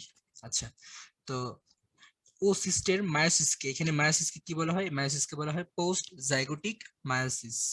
জাইগোট সৃষ্টির আগে যদি মায়োসিস হয় তাহলে সেই মায়োসিস কি বলা হয়? পোস্ট, সরি, জাইগোট সৃষ্টির পরে যদি মায়োসিস হয় সেই জাইগোট মায়োসিসকে কি বলা হয়? Post zygotic meiosis. প্রশ্ন আসতে পারে হচ্ছে ওসিস্টে কত হাজার স্পোরোজয়েট থাকতে পারে? তারপর হচ্ছে তোমার ম্যালেরিয়া জীবাণু অন্তঃপরজীবী, দেখো এটা একটু আগে বলছিলাম যেটা আসতে পারে, আমি কিন্তু জানি না যে এটা এসে গেছে। দেখো ম্যালেরিয়া পরজীবী হচ্ছে অন্তঃপরজীবী, এটা কিন্তু মেডিকেল এডমিশন টেস্ট 13-14 আসছে। এখান থেকে এই চারটা খুবই গুরুত্বপূর্ণ। এখান থেকে আসতে পারে নিচে কোনটি ডিপ্লয়েড? খেয়াল করে দেখো, উপরে পার্টটুকু হচ্ছে স্পোর ডিপ্লয়েড দশা, নিচের গুলা হ্যাপ্লয়েড। তো হচ্ছে আমরা সবগুলা মনে রাখবো না, আমরা জাস্ট উপরে গুলা মনে রাখবো। ও কিনেট ও সিস্ট, জাইগোট আমরা সবাই জানি, তো হয়ে গেল আমাদের ও কিনেট ও সিস্ট, এবং জাইগোট হচ্ছে ডিপ্লয়েড দশা। বাকিগুলা হ্যাপ্লয়েড, সবগুলা কিন্তু মনে রাখার দরকার নেই। তাৎপর্য থেকে আসতে পারে নিচে কোনটি তাৎপর্য নয়? তাৎপর্য খুব গুরুত্বপূর্ণ না, এই ধরনের প্রশ্ন বর্তমানে আসে না বললেই হলো। আচ্ছা, ম্যালেরিয়ার সংক্রমণ, এখানে কোন ধরনের গ্যামেটোসাইট কতদিন বাঁচে? এগুলাই জাস্ট একটু আগে আমরা পড়ে ফেলছি, ভাইবেক্স 7 দিন, বাকিগুলো পড়তে পারি, ইম্পর্টেন্ট এগুলো, পরীক্ষা আসার মতো প্রশ্ন। এখান থেকে হচ্ছে তোমার ম্যালেরিয়া রোগের চিকিৎসা। চিকিৎসা কি? সিনকোনা গাছের বাকল থেকে কুইনাইন নামক ওষুধ তৈরি করা হয়। বা কিছু এক্সাম্পল দিচ্ছে, যেমন দেখো ক্লোরোকুইন, নিভাকুইন, ক্যামোকুইন, এগুলো হচ্ছে ম্যালেরিয়ার ওষুধ। আচ্ছা, ম্যালেরিয়া ভ্যাকসিন ইম্পর্টেন্ট, নিচে কোনটি ম্যালেরিয়া ভ্যাকসিন বা নিচে কোনটি ম্যালেরিয়ার প্রতিষেধক? এইভাবে আসতে পারে আরটিএসএস অথবা মস্কুইরিক্স। এটা কিন্তু ডেন্টাল এডমিশন টেস্টে আসছে, তার মানে যে আসবে না এমন না, আসতে পারে, রিপিট হইতেই পারে। এটা কত ডোজের টিকা? 4 ডোজের টিকা। এখানে মস্কুরিক্স এর জায়গায় মস্কুই ভ্যাক্স বা মস্কু ভ্যাক্স এরকম আসতে পারে। মস্কুই ভ্যাক্স, জাস্ট বানান চেঞ্জ করে দিবে, মস্কুই ভ্যাক্স দিবে একটা, একটা মস্কু ভ্যাক্স, একটা হচ্ছে মস্কুইরিক্স, একটা মস্কুটিক্স, এরকম উল্টাপাল্টা অপশন দিয়ে আসতে পারে। বা আরটিএসএস, আরটিপিপি এরকম আসতে পারে। তো এই হলো আমাদের এই অধ্যায়, এখানে এই অধ্যায় শেষ।